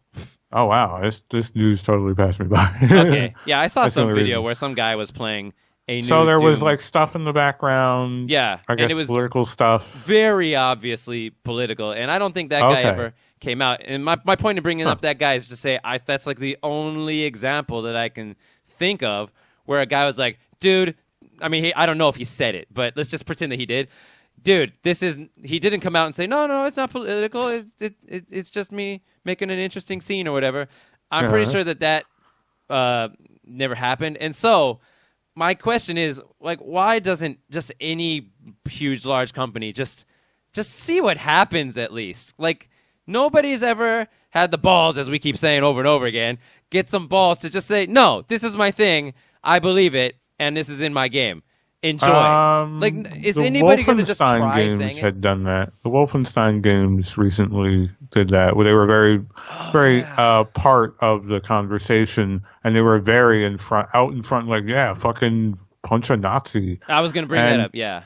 Yeah, so they were very out in front, and they're like, yes, these are my politics, and fucking come at me, bro. Exactly. And, I mean, that was the whole start and end of it, and it kind of came and went. Yeah. Because they had a take, and they said this is the take, and I mean, I don't want to. I feel like I'm teetering a little close to both sidesism here. I mean, there's a right answer to this one. Nazis are bad. I mean, that's the right answer. Yeah, yeah, but that guy should still be able to. I'm sorry. Go ahead and continue what you were going to say first. Sorry. I just that the reason that guy came out and had that take, and it kind of came and went, and people were like, yeah, all right. Is because he was fucking right. I mean, he made the right answer. I mean, if you're going to make a political take, here's the other side of the sword, is you're going to make the political take and you have a bad take, you're going to get called out for it. That's what people don't want. Well, I would say that it's totally not okay to say, the punch a Nazi thing, though. I mean... That's my position. I mean, okay. Should fellow Americans be punching other fellow Americans in the face because of what they believe? I mean, I think the reason that they say so is because specifically Nazism is pretty abhorrent. I mean, they're talking about racial genocide. They're talking about I'm here to instill fear and ultimately ethnically cleanse you. That's pretty threatening language. I mean, Nazism isn't just, I'm a Republican and I think we should spend money this way. Well, in this day and age, dead. In this day and age, who actually is on board with what real Nazis do? Because this day and age, freaking everybody who is a Republican often gets labeled a Nazi. Oh, well, that is another problem where people are hyperbolically conflated with Nazis. Yeah. I mean, that's been going on since Nazism originally started. Sorry, we're off topic. We're way off topic. I heard what you said. Yes, he made his point and he stuck by it, and that was probably the right thing to do. Yeah. I think that he should have stuck by it. My only other commentary, like I said there, is, I mean, he was also correct. I mean, there are correct answers to things in life, but yeah. So why are the game real makers problem afraid? is trying to have your cake and eat it too with these political situations. If you want to get political, and you're brave enough to get political, and I get it, it's going to take some bravery. Even if it's something as easy as Nazis are bad, it's going to still take some bravery because there's a lot of shit going on out there these days. Yeah. But, yeah, so I sympathize with not wanting to enter that arena. But if you're going to get in that arena, you better actually do that. Yeah. You better actually do the thing and walk the walk and talk the talk, because it's really disgusting, in my opinion, just as worse, to try and just capitalize on. The other primary example is in the last Mankind game, Deus Ex. Mankind Divided or something? Mankind Divided, where they tried to invoke apartheid in their own fucking trailer, a term that means one thing. Apartheid is not a term like, genocide. It's a single historical instance. And they were trying to just sort of, staple that onto their thing without having really very much to say at all about apartheid specifically in their game. Like, they really didn't earn it in any way. They just kind of wanted to borrow it. Huh. And a lot of people called them out and say, hey, you're not really doing anything with this term. You're not really taking anything meaningful with this term and doing anything with it. So you entered the arena and you didn't do a good enough job. So I think that's why people get sort of scared into talking into both sides of their mouth, is because they're afraid of losing the fight. And you know what? If you don't want to fight, don't fight. Don't get into the arena. Yeah. It's a shitty place. I agree. But have you gotten in there before, Mel? We all do. All the time. We're doing it right now. We are, yeah, I suppose we are. By posting this video, I don't know, but it's entirely likely or possible that someone out there is going to be like, nah, he said the wrong thing. Yeah. Because we're talking about politics at this point. Yeah. Many things are political. Many more things than we probably wish were political are in some ways politically related. And I, at the same time, would like to say that you can set out to make a thing that doesn't have a sort of profound statement. Totally. But if people at large dig out a statement within it, because we are all humans that exist in this world, and we all think, and things are all happening to us at the same fucking time, it is also possible that your unintentionally political thing gets discussed. And as I said before, if you're going to go and talk about my work a certain way, it should neither concern you what I think nor me what you think. I shouldn't go out there and start throwing out, no, this isn't what I meant. But also, you shouldn't start going out there and saying, I think this, like, let's get to the bottom of what you actually meant here. Like, say what you want to say about it, and I'll back away. It's in your hands now. I've given you the art. Yes. Well said. I hope. Hopefully the audience thinks so. All right. We're on our final... I don't know. We're on the last leg of the journey here, folks, and I think it's going to sound a little familiar. Yeah. Yeah, all of these things really are intertwined. But I got to talk about this last one sooner or later. So sure. Now is the time, and I'm going to call specific YouTubers even during my section. So, last thing, my personal least favorite thing ever of all time ever in video games, maybe even in the world. No, not in the whole world, but in video games, is censorship of the arts. And we've talked sort of about it already, but let's just talk about the simple ones. Frickin' the most recent one, Devil May Cry 5 comes out. Frickin' Dante is carrying a naked woman. The camera moves around so that you could see her butt for like 2 seconds, and they had to like put a lens flare over it and stuff. And Oh, boy. now, yeah, and so there are lots of people who are going to say, whatever, it doesn't change the gameplay. It's just a small thing. And, even though I don't like it, lots of people agree, yeah, they didn't need to do that. That's stupid. Whatever. But I don't really care. But I do care, even though it doesn't actually change my game. The whole point of the censorship thing, of the don't have censorship thing, in some people's minds, no, I want to see it. And I would like to see it, yes, but that's not my whole thing. My whole thing is I want to know that the people who are making things are making the thing they want to make. And the reason I care about that is because it just seems to be this inherent human requirement of life, of happiness for all humans. Sure. That they have this thing they want to make, and they got to be able to make it the way they want to make it. Selling it or not selling it, just put that aside. They should be able to make it the way they want to make it. That's why there are like freaking secret, that's why freaking in Iran, it's illegal to dance, but there are all these secret underground houses where people have these secret underground dance parties and stuff, right? And so, obviously, art is a thing that humans in general need to have. Like, it's like right up there with sex and breathing and eating and sleeping and making what you want to make, in my opinion, is like just a requirement, at least for happiness. I guess all the other stuff I said is for survival, but for happiness. And so it drives me crazy. I remember during the whole Metal Gear Solid 5 development, that's not Ground Zeroes. What is it? Phantom Pain, the Phantom Pain one. Uh-huh. And, a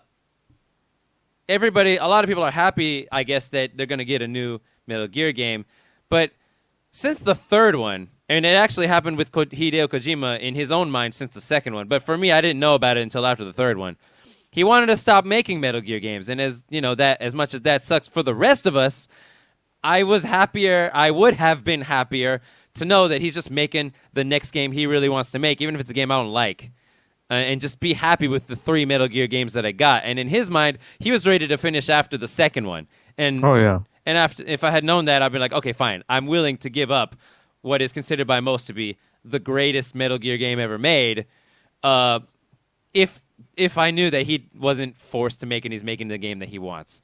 That weighs on my mind, like a lot, even though I'm not there in the developer's mind. Just thinking, well, did they really want to make this thing? Did freaking Matsuno, Yasumi Matsuno make the Final Fantasy 12 he wanted to make? No, he didn't. And so do I really think that Vaughn is that horrible of a character or in addition to the game? No, not really. But Matsuno's over in the corner thinking, man, I didn't get to make the story I wanted to make. And when I think about that, I just like the game a lot less. Yeah, right. I am specifically with Final Fantasy 12, I am constantly thinking, man, what would this have been? What would this scene have been? What would that scene have been? It's kind of hard to remove, and I agree. We already said these are things that are all very related.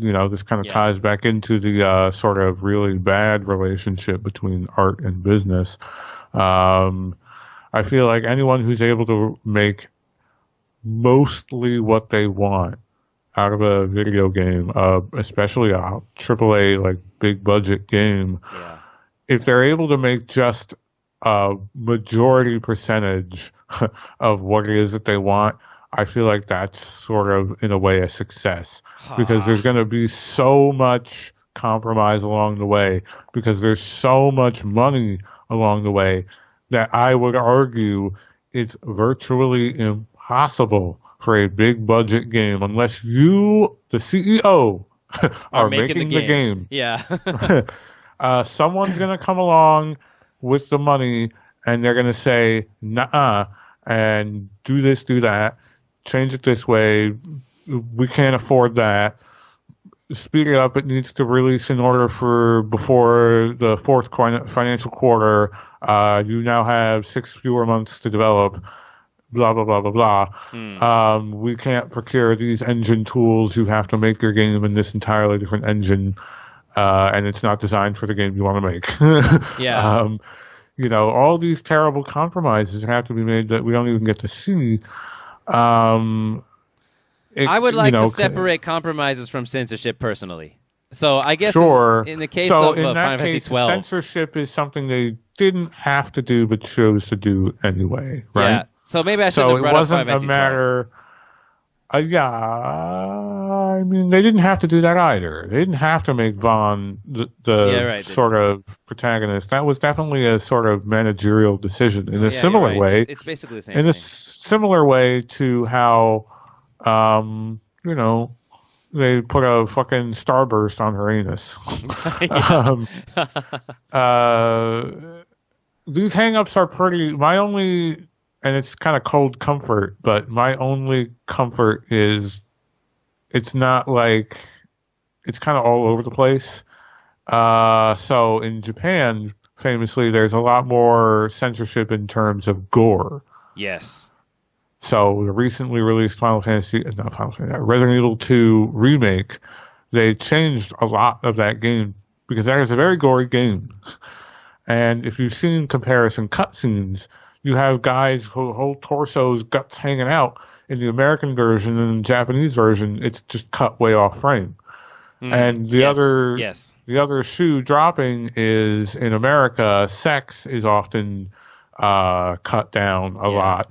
Characters are aged up because Japan has way laxer, cultural concerns with how old you should be when you're sexualized. And America is very different in terms of what they want to see, Yeah. publicly anyway, in terms of that. So if they're like, oh, this person's underage, just say they're 20 or put them in more clothes. Yeah. That Okay. thing. So let's you already made all these excellent speeches about the situation within all these huge companies. Let's just single it out to like the situation where how about this one? There's the game freaking Omega Labyrinth Z that I wanted to play. Omega Labyrinth Z is a dungeon crawler with anime girls with big boobs, and that game was I don't know how the scheduling works with all that thing, but a localization company called P Cube was localizing it. I don't know how it works exactly, but they got the ESRB rating or whatever, and they were finished with the game basically because it was going to come out in like 2 months, so almost done, right? And the English version we're talking about, just the localization, to come bring it to PlayStation 4 in the West. And from out of nowhere, seemingly, freaking Sony's like, you know what? Cancel this game. It's not coming to PlayStation 4 in the West. And like, Jesus Christ, man. So, like, who did they get paid for all that time they spent localizing the game? Like 9 months or a year or whatever. I don't know how that goes. That's a side thought. It never has left That's my a fair mind. point, but yeah. But So they canceled the game. When was this supposed to come out? maybe 1 year ago or so. So it's it was one of the biggest, one of the first big cases that happened once Sony moved their headquarters to America. That's when all this really started happening. Their international headquarters are in America now? The PlayStation division, I guess, or the entertainment division or whatever of Sony is now, despite being a Japanese company. Wow. I don't understand it. I mean, I know what they said the reason is because they'll be in America as a larger market, and so they'll be more in tune with the culture of the current market in America. That's the reason they gave. Okay, fine. But now, like, it's so weird to me. So now they're asking. I'm sorry, I'm going to go off on a topic tangent, so I'll just forget about that. But since that happened, okay, the first really big case that happened that I can think of was this Omega Labyrinth Z game. The game was almost done. It's going to come out in like 2 months. I personally am looking forward to playing it, and from out of nowhere, canceled by Sony. And I was like, what? And I was very, very, very upset. I mean, I'm still upset about it.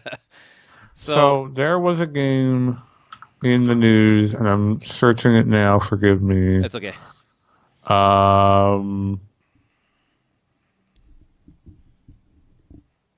Here it is. Okay. Sega halts Judgment sales in Japan following Judgment. actor arrest. That happened, yeah. So a voice actor, and a Yes. motion capture actor who is Yeah. like his real persona was being portrayed in this game. His real likeness was being portrayed in the game, His I real think. likeness and Yeah. voice. So you are aware of this, right? I heard of it, yeah. Right. He was found having done Some drugs, drugs. cocaine, Cocaine, okay. and in Japan, they have very strong sort of laws, but also cultural, like, I don't know, Yeah, both ways it goes. boundaries. Exactly. Right. Basically, if you... And that whole game was done, and they fucking, like, I And don't then know they if they just stopped canceled selling it it now. Yeah. or they stopped selling. I don't know what the whole end game there was, or if they're gonna. I think the Maybe they'll plan bring it is they're back gonna later, I guess. edit him out in some way. That sounds insane, Oh my but god. He was like seemed like a pretty important part of the story. or maybe they're just waiting, like they're just taking off shelves for now or something. I don't know, but Yeah, I mean that happened, yes. that is also a prominent example, and I equally agree in that case of that is stupid. Yeah, it even happened way back on the NES with Nintendo, with Mike Tyson's Punch Out, and then after he got accused, and maybe, Yeah. I mean, You know what? I think part of that's apocryphal. I think their license deal ran out. oh, is it? Okay. So they initially got that game put together because it was initially Punch Out in arcades, no Mike Tyson. And then it went into the NES and they rolled it in to the Mike Tyson deal Okay. because he was on fire at the time. He was Yeah. very, very, very popular all the world over. Mm. And then his contract expired with that thing. They're still producing the game, and they sort of just didn't renew it because around that time was when he started getting controversial. Okay. So it's sort of a good example, but it wasn't. They were like, no more Mike Tyson because that like happened. they Yeah. just chose, like they didn't cut anything short. They just chose no longer to engage. Yeah, but yes, I think it's still an okay example because they had to reprogram the game. I feel like they probably wouldn't have otherwise. just, I mean, I see those examples. Those weren't the kind of examples I was thinking about when I brought up the topic, but those are also good, reasons that people censor things. And Sure. yeah, just why don't they just give it a chance? Like, why are all of the companies so afraid to just be like, yeah, no, we had nothing to do with that thing that happened, but he made our game already. We're not gonna like. I just everybody's afraid to just leave it. Like, Did you hear about the one that happened in Smash Brothers, the latest Smash Brothers? Oh, I think I did. Remind me. About Mr. Game & Watch? And what happened to him? So Oh, the the character Indian Mr. thing? Game & Watch, yeah, he had a little Indian feather, Native American feather, whatever you want to call it, on his head when he performed a certain move, because that's what he looked like in his original game, which came out fucking in the 80s or whatever. Yeah, and it was supposed to be like a it was a supposed stereotype, to I just- guess, of an Indian. Right. Well, it was supposed to just look like what he looked like in the game, because when he does different moves in that game, his character model changes to look like the character he looked like in the different Game & Watch game. And they removed the feather, didn't they? They just removed the feather. And then Nintendo apologized, didn't they, for offending people, right? I don't know how far they got into it, or if they just quietly, before the game came out, I think they just quietly like, but this isn't here. And people noticed in trailers, I think is what ended up happening. I don't know if they made a statement or not. They may have. I don't know. Yeah. But that kind of is, I don't know, like I can sort of see that because there's a lot of exploitation of Native Americans, but was that exploitation of Native Americans? That is, well, I don't know. I'm like afraid to say that I don't even know. Like, I mean, the term feel like exploitation implies that they're using the Native Americans to, I don't know, for their financial gain or whatever, right? In the game. Like, sure. How is it? Yeah, no, I don't see it as exploitation. I mean, are they using any race as exploit? I mean, because there are like there's white a lot characters of and black double standards. characters, right? Are they all being exploited? Right. When it comes to this particular element of censorship, there's a lot of double standards. I don't think anyone would argue that there aren't. I think some people would argue that there should be, actually.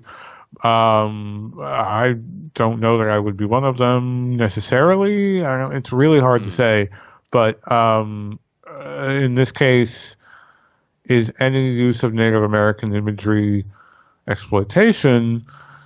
I mean, when you have a character like Mario who's like going pizza pasta all over the place, Yeah. and it's clearly an Italian It's a me, American, Mario. Yeah. right? And literally, in some cases, you just have Charles Martinet just saying pizza pasta, like literally in those Mario and Luigi games where he They doesn't say really that. talk, he just kind of mumbles around. He's like, "What's the coming to go?" Like all that kind of like mumble Italian shit. Yeah.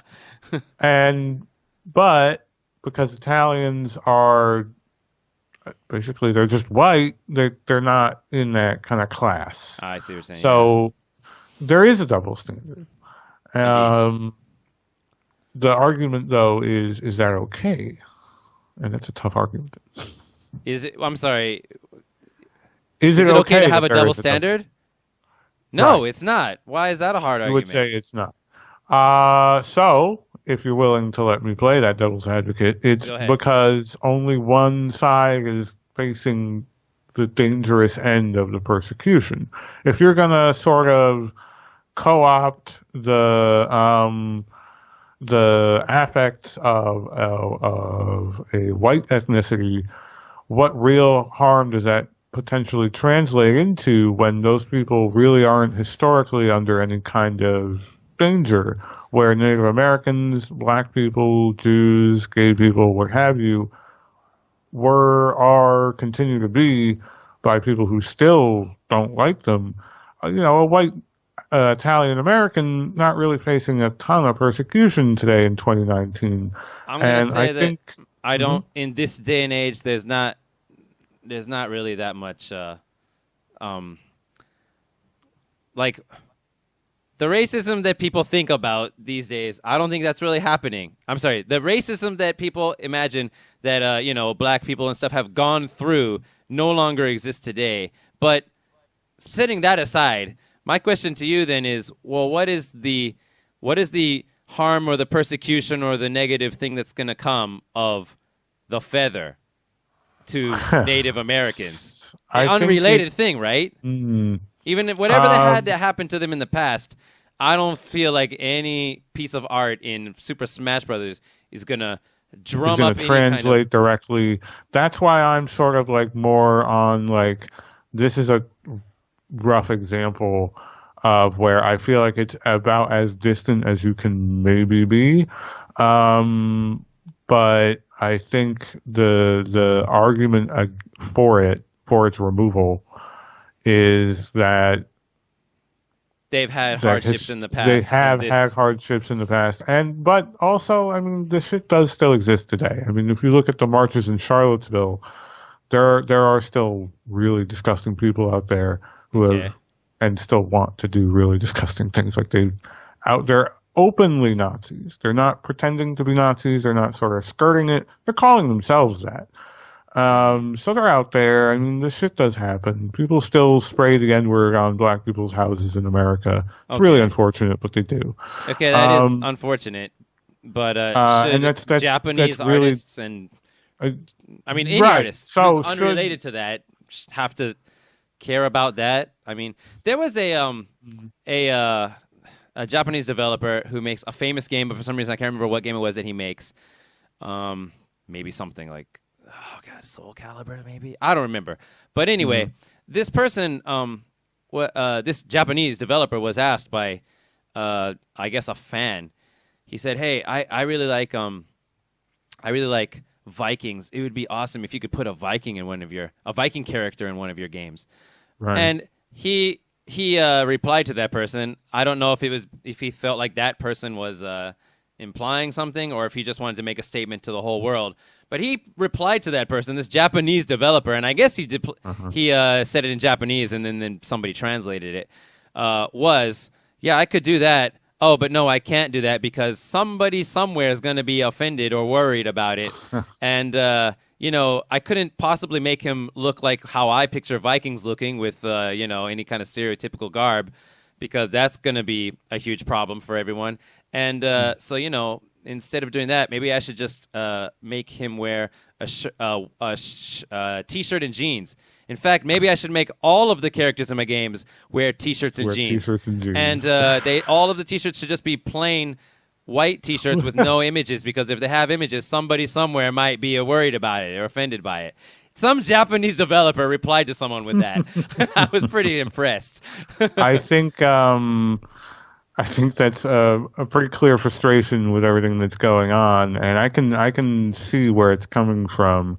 But the double standard that I was also mentioning about how, hey, you're allowed to sort of clown on white people, also goes in the favor of Japanese developers who are very regularly allowed to very openly and freely interpret Western culture into their own fictions, yes. where Westerners generally are not allowed to do that for anyone else. Yeah. Japan does this all the time. And in one case that really opened my eyes to it, I guess it should have been opened earlier, and this still ties into censorship because this wasn't censored. This wasn't changed. Is everything in Dark Souls. What happened to Dark Souls? Everything in Dark Souls is a filtered through Japanese culture interpretation of Western culture. Okay. Huh. Dungeons and Dragons, but a Japanese guy did it. Well, Western fantasy, right? Western high fantasy that are all taken from people like Tolkien and all these other archetypal authors who are Westerners. Yes. Now, if a Westerner were to sort of take, I can't name any highly influential creators of Eastern mythology, but if they were to do the same thing the other way around, it wouldn't, and then try to release it in Japan, I wonder how that would go.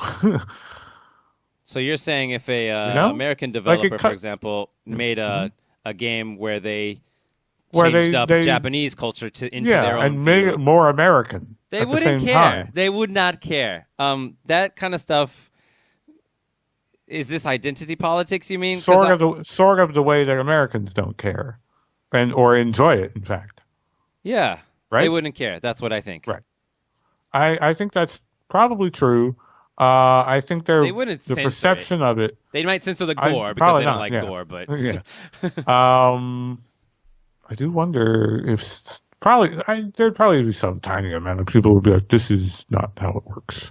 But in Japan, maybe. But I think the real issue would be the perception of it as being exploitative would definitely come through when it isn't considered that way, the other way around. And I think some of that is sort of the inherent unfairness of just the way the world is set. I don't think it's fair. I don't think it's fair to consider any use of any culture that's ever existed in your fictional story as exploitation. Sure. I mean, right. Not any use. We can't have any stories. We can't mention people. No people. Nothing that's ever existed. Only elves and dwarves. Aliens. Yeah. Elves and dwarves and aliens. Exactly. Sure. No, I agree with that. I think you can take it too far. The issue is when you only reach for a very, shallow shelf of stereotypes, and then you insist on reaching for those, is where I think people have an issue. The big goofy black guy who is the one big goofy black guy on the JRPG cast of all otherwise white guys I think that's fair game for some critique. I'm not going to go out there. Yeah. I'm not going to go out there and throw eggs at the guy's house, but I'm going to be like, that's kind of lazy. Yeah. You should be called out for that as having written a lazy stereotype. And that's kind of shitty. And maybe don't do it again. Please. Lazy, yes. Offensive, no, I say. I mean, if you as the author personally are offended by it, okay, fine. But I don't ever like to hear, this is offensive. And that goes back to the Dragon's Crown thing, where, the dude made this a game. The artist is very extreme with his portrayal of the characters, and the freaking they're sexy. They're sexist, just to put it simply. Sure, yeah, Overly sexual. sexy, overly skimpy outfits, fine. And, you go into these dungeons, and every now and then you find a woman who's mostly naked and tied up, and you got to save her. Okay, fine. It makes the women look weak in the game or whatever. It doesn't have to be that the equal number of men are also getting tied up. It doesn't have to be that, it doesn't. I kind of agree. I think that Only kind of, huh? only because I agree with the other side in that this is a pattern, and that if you're going to engage in the pattern, you should be aware of it. I mean, if you're going to make another game where another damsel is in another distress, you can't just say, what? Do you not know there's a pattern here? Do you not know that the market has been flooded with these things and that this is you totally unaware of it? Okay, but that's the difference between your criticism and their criticism, where your criticism is, dude, this has been used a lot and it's lazy. Think of something more interesting. Where sure. I mean, that is where my criticism would start and end, pretty much. That's where I think it should start and end. If you have a opinion about that, I think it's fine. The thing I don't want to hear is, this is bad because it's offensive in general. Like there's something inherently offensive about it. So would you agree that it could rise to the level of offense at all? Ratchet it up to 11. Imagine the shittiest thing. Is it possible to create a game, whatever, that is reprehensible? It is possible.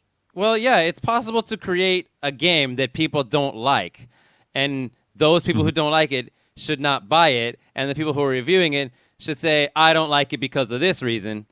But no, it is not possible for there to be a game that is... No, it's not possible for there to be an inherently reprehensible game. There is a game that just recently came out. It's called Rape Day.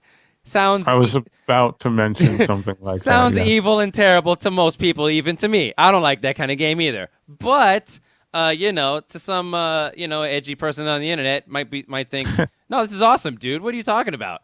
I mean, because it's just fantasy or whatever, so it doesn't matter.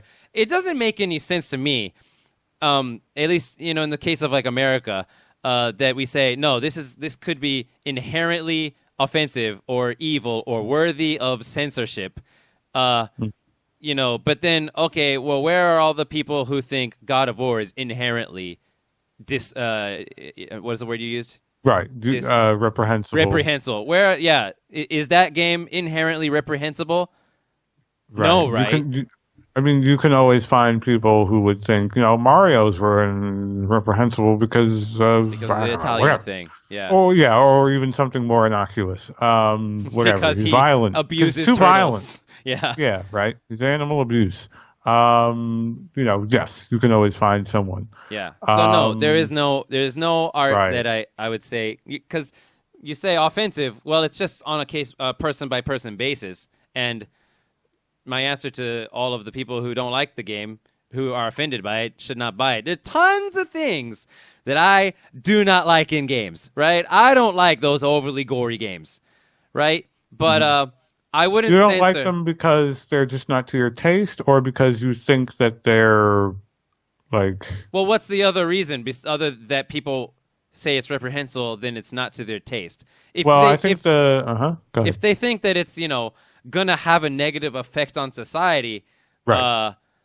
I think that's usually the argument. That's the argument. The argument being made, right? Well, then they need to have to find some little bit of proof to it, right? And in the case of video games, we've already had all these different studies, do the violent video games make people really violent? And so far, all of them have come up negative. And so, just some little piece of proof or evidence that shows, this is having a negative effect on society. And after you have that, you then have to prove, well, if this thing that could have a negative effect, or maybe is having a negative effect on society, must be censored or banned, what about all the other things in society, like alcohol and cigarettes and freaking cupcakes, things that are hurting people in an even more real sense. Why don't all those things deserve to be censored and banned? There's a lot of double standards. Yeah, when people go into a store, I heard somebody else make this excellent analogy, and so I'm going to use the same one that he used. You say a lot of people have a lot of double standards. I think most people have this double standard in their mind where they walk into the store, and if they see the product that says, the product that they think, oh my God, that is the stupidest, most worthless piece of shit I've ever seen. Who would ever want that? And then they move on, leave it, and buy something else. But if it's a painting and they look at it and they think, oh my God, that who would ever want this disgusting, horrible painting, they'll go to the manager and say, take that off the shelf. For some reason, when it comes to art, I don't know, people have a completely different thought process, and it's stupid. I declare it as stupid. And I would like to offer you what the strongest or most popular devil's advocate argument is. And that is, quote-unquote, child pornography. All those games that are on Steam that are being censored after Steam said they weren't going to censor games. All those games on Steam that are being banned or censored because they contain drawings of kids, right, being in sexually compromised situations and all that. But they are drawings. So what do you say to that? Yeah. Do you censor that, Mel? I would say no, and I don't want you to say yes, to be honest, but go ahead and tell me. God. I mean, I feel really torn on that one. Okay, well, let's like, just make I a simple get question. it. I understand that these are not real physical children. Here's an easier question to just get right in the heart. Abused. What would be the reason to censor it? Because I personally don't want to be associated with it. That's the honest reason. Okay, but can't you just not be associated with it by if going I'm in to the next position thing? to censor it, it's hard to not feel like I'm tacitly approving it. I think that might be the issue. When you're getting into a field like, I mean, we're getting a little into the weeds, but when you're getting into a field... No, this is the weed that I wanted to get. This is the weed I cared about. That's fine. The Let's lolly get into thing. this weed. The lolicon thing is the most important right. weed, yo. So, if you're the guy or woman in charge of deciding what stays and what goes, or if in any way that buck can stop with you, and this gets by, yes, you probably feel in some way responsible for it. And I don't know of a single thing that people have harsher opinions on than this. So if that person in charge feels like this is tantamount to the real thing, they're probably going to want to get rid of it. The other element, and it's kind of the non-satisfying element, is, again, these are businesses. And if the business thinks that they're going to get heat, especially from the government, who might make a decision and say, hey, this is illegal. In it's the not U.S. legal now, so I don't see why that should come up. I mean, they'd have to make a new law. It's not illegal to have a drawing It's of not a child. illegal to have a drawing until enough dust-up happens and it becomes illegal.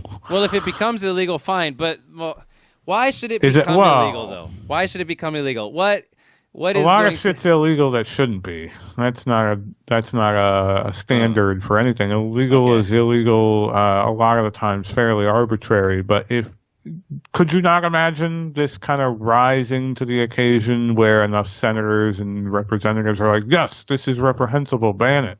It's illegal now.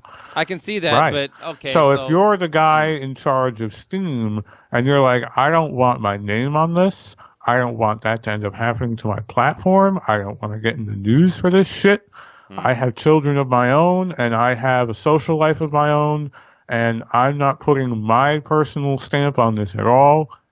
I'm making the simple decision. This is a niche market to begin with. These are not a considerably large amount of people. Goodbye. I think that's honestly what's happening. Okay. Well, why don't they just freaking put in the rules? Because Steam was like, we're not gonna censor anything. And then they didn't do that, and they're going and banning all kinds of things. Then they don't have like any very clear rules about what's going to be censored or whatever. Like they have their rules. Sure. It probably It's all says up in to there. them. Yeah, it probably says somewhere in there like no sexual things with Like video of. yeah, whatever. Okay, fine. And then a freaking game comes out that's set in college, and that game gets banned also because I don't know, they look too young to someone. Sure. They've done a lot of inconsistent things over the time. It's a little hard to defend Valve's screening process because they are notoriously arbitrary and bad. Yeah. But if I'm the guy in charge of Steam and so yeah, there's like two possibilities, right? So I'm the guy who's currently in charge of Steam and I don't want that kind of stuff on my platform. That's fine. They're allowed to have what they want on their platform.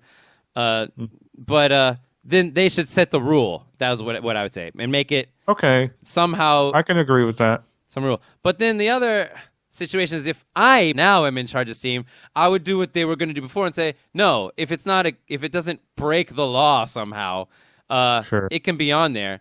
And then what would happen if they just let all the games go through? What would happen? I know what would happen. Lots of games would come out. Some people would complain, and there'd be no rise in the freaking pedophilia rates or whatever. I mean, if that was going to happen, Japan that's going to happen anyway. That's not people don't become pedophiles because of porn. It's the other way around. Exactly. I mean, if the problem, of course, is the exploitation with actual child porn. Let's be clear. But that's this right. is, of course, because there's a victim. There's a victim. Right. And physical characters cannot be victims. So. And on top of all that, how do you actually go and make a freaking rule? That's a good point. I would make the rule set. It's actually really hard to make a rule. How do you make a rule that's going to fairly, discriminate which games are allowed and which ones aren't? Because, I mean, I guess you could make the rule that the artist must declare the age, and then if the age is below this, then it's out. I guess they could make that. But I agree with you that they should be very clear, and you shouldn't have a game removed because of Valve's caprice of I don't like this thing now. Yeah. Even if it is something that I would easily agree with, is I think this is bad. That's my opinion. If they had that in black and white in some way, I don't think that's actually asking too much of any platform. If they really don't like this thing, they should do the work as the platform steward of the platform to say, it could be in a very long document. It doesn't have to be like some front page of Steam, here's what we want and don't want. Like when you make a game and put it onto Steam, it's kind of a long process. You have to go through some steps. It's not the hardest thing in the world, but you do. And there's probably a ton of shit you have to read along the way that I'm sure a lot of people don't read. But throw it in there. Throw it in the user agreement, the whatever, and say, here's everything. Just enumerate it. Get some lawyers. Do it. Exactly. Do your job. Do your job. Thank you. It's your job to make the platform work.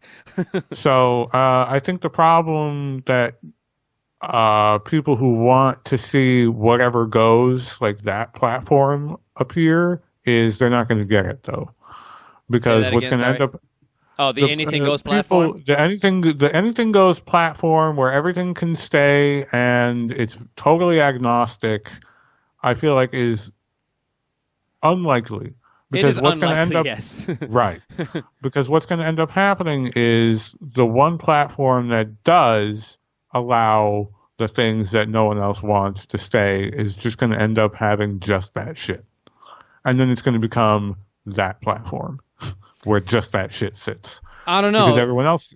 This is kind of how it ends up boiling down. You have a lot of message forums out there that were like, we're hands off. We're not going to... anything goes. You can put whatever you want on here. And then over time, it turns into a platform where the anything goes stuff is all that's on there anymore because everyone else left.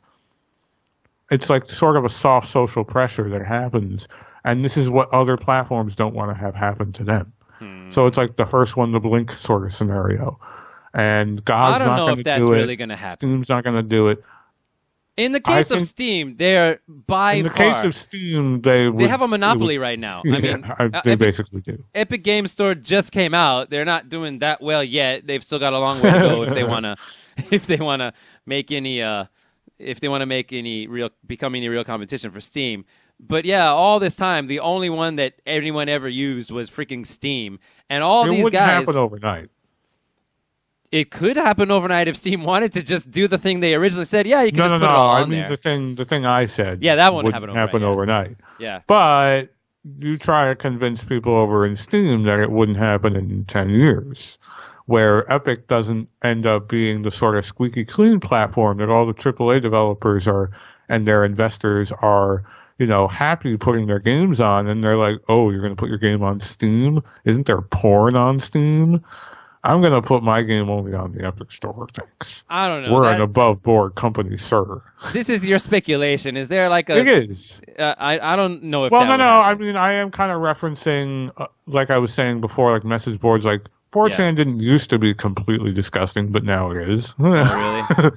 Yeah, and then that turned into a spin-off called 8chan, which is only disgusting. It's not just largely disgusting. It's like all 100%. People.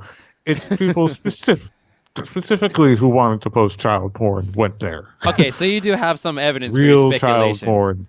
I have some sort of soft examples here. I'm not saying this is going to happen. That counts as evidence, I think. Okay. Okay. So that's a thing. That makes that a very real possibility. So then, really, all I can really makes it a real fear. Yeah, go ahead.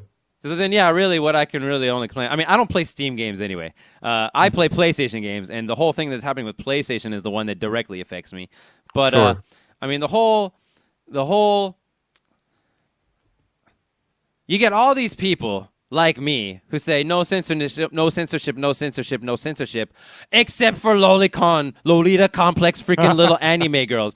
That's got to be censored. I recently watched a fellow... I mean, I say fellow like we know him, but we don't know him. But he's another JRPG YouTube channel. His name is Shadow Elite HD, and I really enjoy his channel. He recently made a video about what his stance on censorship is, and he said, I'm gonna play whatever I want. I don't care as long as it doesn't change the gameplay. And I'm like, okay, fine. I mean, that's your decision, right? You are gonna play whatever you want. Fine. Then at the very end, he comes up and he's like, but there is one situation where I downright welcome the censorship. And I'm like, what? What is this? And he's like, and that's when they do the lolicon stuff. And I'm like, okay, fine. You don't like it. Why are you trying to support it and have it happen to all the other people who want to watch it? Yeah. And this is coming from a person who also does not like Lolita complex style anime and stuff like that. I don't like that at all. But I kind of assumed. Yeah, I don't. I mean, I have daughters, and I work at an elementary school. I don't want, gotcha. that kind of. I don't like that kind of imagery personally. But whatever, in Japan, all these artists draw these things, and it must be just like I said before. It's this deep down kind of thing they have inside them that they want to express and get out. And I know they don't have to sell it, whatever, but that's their living. And it must be like this, just, I can't even, put it into words now, like this feeling they have of maybe when they were kids, and they see what kids are now, and whatever. Like, it's this deep, important thing to them, is what I believe. They could be as simple as this is what they're attracted to. It could be that, too. I mean... it seems fairly straightforward to me that the people who make this stuff are the people who enjoy it, and the people who consume it, watch it, and do whatever are the people who do that too. But and it it's doesn't have also anything to do with real children in most of the cases that we know of, anyway. I mean, not in most of the cases. In the case of anime, it has nothing to do with real children. It doesn't, but it's it's right next door, so to speak. And I understand fully anyone who wants to have nothing to do with it, because it's a little hard for me in my head to think, oh, if you're attracted to this stuff, you're probably attracted to actual children. Are you really not doing anything? Do I want to have a platform? I don't think that all the people who make this stuff are attracted to real life children. Really? Okay. Yeah, because I kind of assumed that would have been the reality of the situation. In Japan, lots and lots of this art exists, right? And lots of these artists exist, but we don't have some, big problem with pedophilic crimes in Japan. Like comparatively speaking, like, whatever the rate is in some other country, it's probably similar to that. I have no idea. Yeah. But I kind of just assumed that was sort of what it was. I mean, and that's probably why a lot of people oppose it, is because they're like, this is basically just attracting people who are doing bad things. Maybe not right now with this product, but no, I don't think that's probably what a lot of people believe. But then you have to go back and apply it to all the other quote unquote bad things in art, like gore and stuff, right? Do you not? No, because sexual fantasies are different.